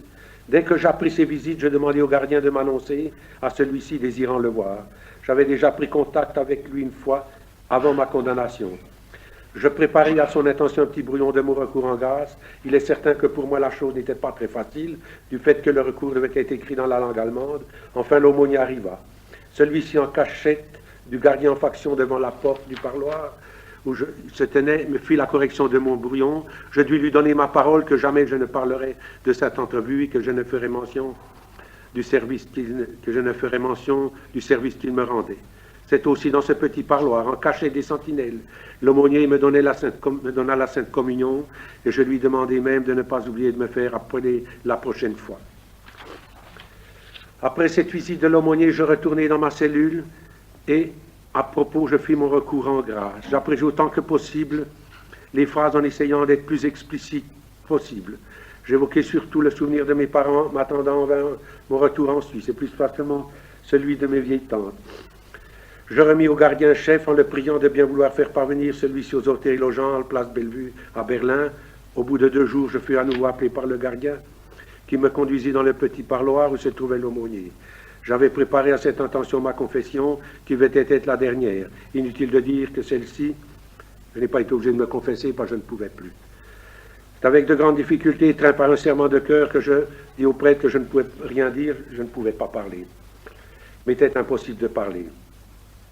Puis je retournai dans la cellule réconforté, la lecture de mon livre n'étant pas encore terminée, je m'asseyais à ma petite table et j'essayais de me plonger dans cette lecture afin de trouver pour quelques instants l'oubli de ma terrible situation. Après ma condamnation à mort, j'avais droit, c'est-à-dire que l'on me donnait un peu à manger, que mes autres camarades, malgré ce petit supplément, les souffrances morales étant tellement fortes, je maigrissais à vue d'œil. Avant d'être dirigé sur trêve pour être jugé, je trouvais que les années, les mois, les semaines et les jours étaient bien longs. Et maintenant que je connaissais mon destin, je trouvais que les jours passaient avec une rapidité foudroyante. Je n'osais plus les compter. Si la nuit je me réveillais, hanté par d'affreux cauchemars, j'étais tout en nage dans mon lit, et malgré tout cela, je trouvais que les nuits étaient trop courtes et que le matin était trop vite là. Pendant les quelques jours qui succédèrent à ma condamnation, il y eut plusieurs alertes à trêve. Plus d'une bombe tombèrent sur la ville, et j'aurais désiré alors que, les autres camarades étant descendus dans la cave, que les bombes tombassent sur la prison dans laquelle j'étais enfermé. J'aurais aimé cette délivrance et préféré mourir par les bombaliers plutôt que par le bourreau auquel j'allais prochainement être livré. De temps à autre, si j'avais le malheur de m'abandonner à la rêverie, je m'envoyais quitter cette cellule où j'aurais voulu rester encore, pour gagner la chambre à exécution, et alors je me défendais. Je cherchais à changer d'idée pour ne pas voir en imagination la scène atroce à laquelle chaque jour me rapprochait. Il faut lutter contre cette idée obsédante pour ne pas succomber au désespoir. Ce n'est pas par une activité quelconque dans la cellule ou la prière que l'on peut déloger de soi cette idée macabre. De temps en temps, le chef gardien venait faire sa ronde et voir si rien d'anormal ne se passait dans ma cellule. Plus souvent encore, alors que d'autres gardiens, d'autres personnes passaient à l'étage, j'entendais les réflexions de ceux-ci qui me voyaient par le Judas. Ces réflexions me rappelaient l'issue fatale qui m'attendait. Ils disaient « T'assistes à une Totenkandidate », c'est un candidat à la mort. Chaque fois que l'on passait dans le couloir à proximité de ma cellule, ou chaque fois que l'on venait m'ouvrir ma cellule, je frémissais d'horreur en pensant que le moment était venu, mais comme toujours, la chose était remise. Enfin, le jour fatal où je devais partir à l'échafaud arriva. L'heure du départ est fixée à 11 heures du matin. Ce jour-là, à 3 heures du matin, je me réveille en sursaut dans mon lit. Un cauchemar affreux m'ayant tiré de mon sommeil, je me crois tout ensanglanté, le couperet de la guillotine n'ayant pas encore accompli son travail. Dans l'église proche de la prison, j'entends bien trop vite l'horloge sonner les heures qui me rapprochent de la mort.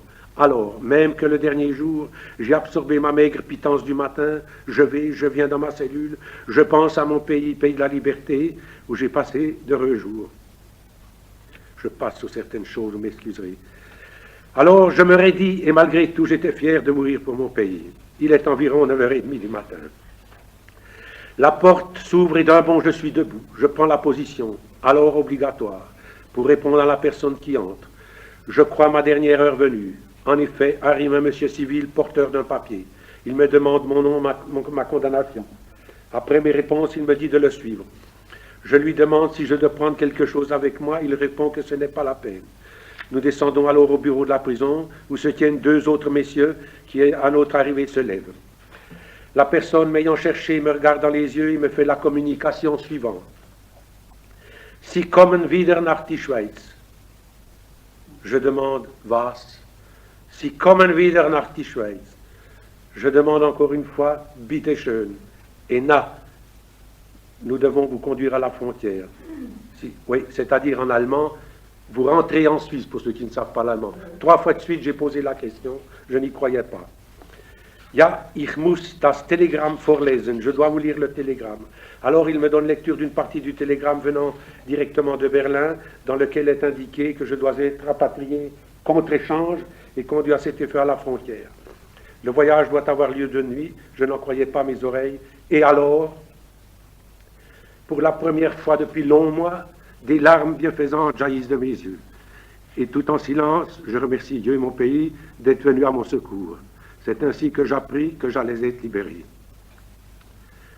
L'on me reconduit dans ma cellule. Sans tarder, je pris mon petit crayon et préparai une missive à l'intention de mon ami le commandant. Je lui dis toute la joie que j'avais à la connaissance de cette bonne nouvelle et bientôt j'allais être libéré. Il me disait que mes prières étaient exaucées, mais aussi mon camarade me suppliait en me donnant son adresse de faire tout ce qui était en son pouvoir, de trouver une issue, de faire en sorte d'améliorer son sort. Sans nul doute, lui répondis-je en lui donnant ma parole que je ferais l'impossible. Pendant la journée, j'eus l'occasion de remettre au valet d'étage le morceau de pain que j'avais touché pour le déjeuner en le priant de le donner à mon ami Froidevaux. À lui aussi, je lui promis que dès mon retour en Suisse, j'avertirais sa pauvre mère habitant le même pays que moi. Il est 7 heures du soir, tout est prêt dans ma cellule. Mes petites affaires, oh rien, j'avais rien, c'est pas difficile. On retrouvait leur place de camouflage.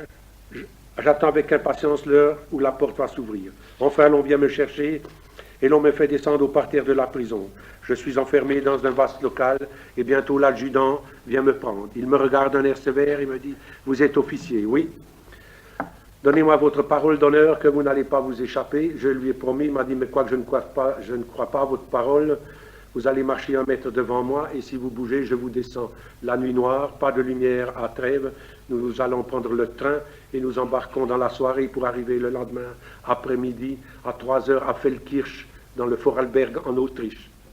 En cours de route, j'étais assis dans un compartiment où il y avait le personnel de service. Ce sont des souvenirs agréables que je vais vous parler. À côté de moi était une dame qui fonctionnait comme employée des chemins de fer, qui était en train de tricoter, et à un moment donné, elle a cassé la croûte et elle m'a donné un morceau de pain et du lard. Je ne sais plus ce que c'est et c'est agréable. Je suis arrivé à cette fameuse prison de Feldkirch où je suis encore resté 8 jours. En arrivant là-dedans, j'ai demandé de la lecture. Le directeur est venu me trouver, il m'a demandé ma condamnation. Je lui ai dit à mort. Il m'a dit un condamné à mort n'a pas le droit à la lecture. Et je me suis dit ça va bientôt finir. Quand un jour, 3 heures de l'après-midi, on est venu me chercher. On m'a dit Raus.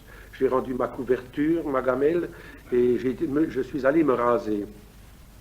Le soir, nous sommes rentrés en Suisse, accompagnés de quelques Suisses de l'étranger. Accompagnés par 2 agents de la Gestapo, nous avons embarqué dans le train. Nous avons passé le Rhin et nous sommes arrivés en Suisse, pays de la liberté. J'aimerais peut-être vous lire un peu l'effet que cela m'a fait. Ah. Enfin, une dernière fois, nous montons dans le train. Dernier trajet cette fois. 2 hommes de la Gestapo sont dans notre wagon. Aucune autre personne ne fait partie du convoi. Les cigarettes nous sont offertes par les agents qui nous accompagnent. Dans le lointain, nous apercevons quelques lumières de la Suisse. Il commence à se faire tard et nous apercevons, découpés dans le ciel de la nuit tombante, les sommets neigeux de la région. Un bruit de ferraille se fait entendre, le Rhin suisse, et nous sommes dans notre pays. Après le fleuve passé, j'aperçois par les fenêtres des soldats de mon pays, armés que j'ai tant aimés et pour laquelle j'avais fait le sacrifice de ma vie. Nous arrivons à Sainte Margarethen. Le train s'arrête. Avec indifférence, je quitte les gardiens qui nous accompagnent. Je saute du wagon, je crie vive la Suisse, me voilà en pays libre, où j'ai à nouveau le droit de circuler, de parler, d'agir librement.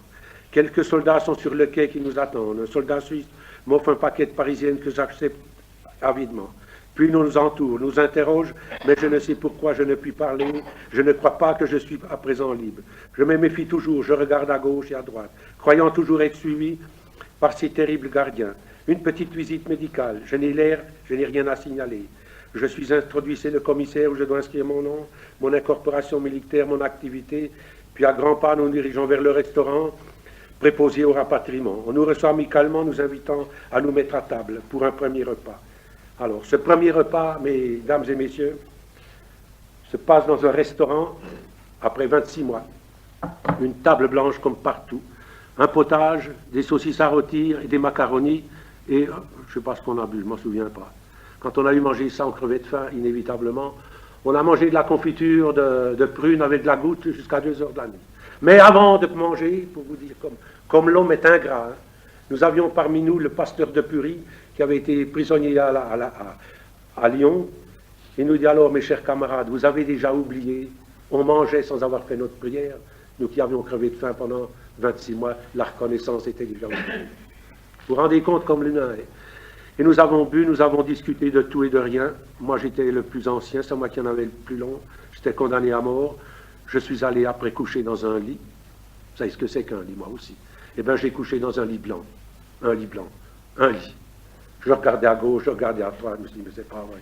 Et j'ai dormi dans ce lit, et le matin à 5 heures, quand l'horloge a sonné au village, je me suis levé, je me suis assis, et j'ai pleuré. À 7 heures, je suis descendu dans la rue, je me suis promené tout seul dans la rue, vous vous rendez compte? Tout seul. Personne à côté de moi. C'était la première fois depuis 26 mois. Je suis allé chez le coiffeur, il m'a rasé, je lui ai raconté mes histoires, et je suis allé prendre le train pour rentrer à Saint-Gall, où mon cousin Gustave Chapuis, que tu as connu, est venu m'apporter un complet, on a dîné ensemble. Ensuite, nous sommes allés coucher à Zurich. Et à Zurich, il avait, justement, mon cousin de Vellier, à Bouchoyer, sa femme avec lui des côtelettes, il a apporté une bouteille, j'ai des coups de Gustave, moi, je ne sais plus manger. On va aller dans notre chambre pour manger, je ne sais plus à me dire à table, je ne pourrais pas tenir un couteau ni une fourchette, on a cassé la croûte là. Et c'est ainsi que j'ai passé la nuit. Et le lendemain, je rentrais à Develier, le samedi soir, où mes amis m'attendent à la gare de Lémont pour m'embrasser. Le dimanche, à 11h, après la messe, la fanfare du village, puis la fanfare du 233 m'ont fait au BAD. Il y a eu 1 ou 2 discours, et je suis parti ensuite pour être 2 mois en laser militaire dans les Alpes. Voilà brièvement mon retour en Suisse. Je pourrais m'étendre davantage sur l'impression que j'ai eue, mais j'étais un peu sous encore en captivité, malgré que j'étais libre. J'avais toujours la hantise, et encore quelques fois aujourd'hui, je crois qu'il y a quelqu'un, quand on ouvre la porte brusquement, ça me prend. Et la nuit, j'ai des sursauts comme ça, parce que j'ai toujours l'impression que, ça y est, vous savez, je suis allé jusqu'au bout, j'ai voulu tenir, et j'ai tenu, et Dieu merci, Dieu m'a conservé la vie jusqu'à aujourd'hui. Mesdames et messieurs, mes mémoires sont écrites en français, propre, en ordre. Je vais y mettre quelques photographies. Je suis allé à Paris pour photographier cette fameuse prison. Mon bouquin sortira l'année prochaine. Si vous voulez en connaître tout le détail, vous voyez qu'il y en a passablement, où je suis allé jusqu'au fond. Vous pourrez en prendre connaissance dans la presse. Et je vous remercie de m'avoir écouté. Et je vous prie de m'excuser si je suis allé un peu du coq à l'âne, si j'ai été un peu émotionné, parce que, mon Dieu, il faut que je me mette dans le bain pour pouvoir bien vous parler. Et je revis des choses qui ne sont pas belles. C'est peut-être ma conférence est un peu monotone, c'est une prison dans une autre, et encore dans une autre, mais elle s'est passée comme ça, et si vous l'avez trouvé monotone, pour moi qui y étais, c'était encore plus cafardeux. J'ai dit.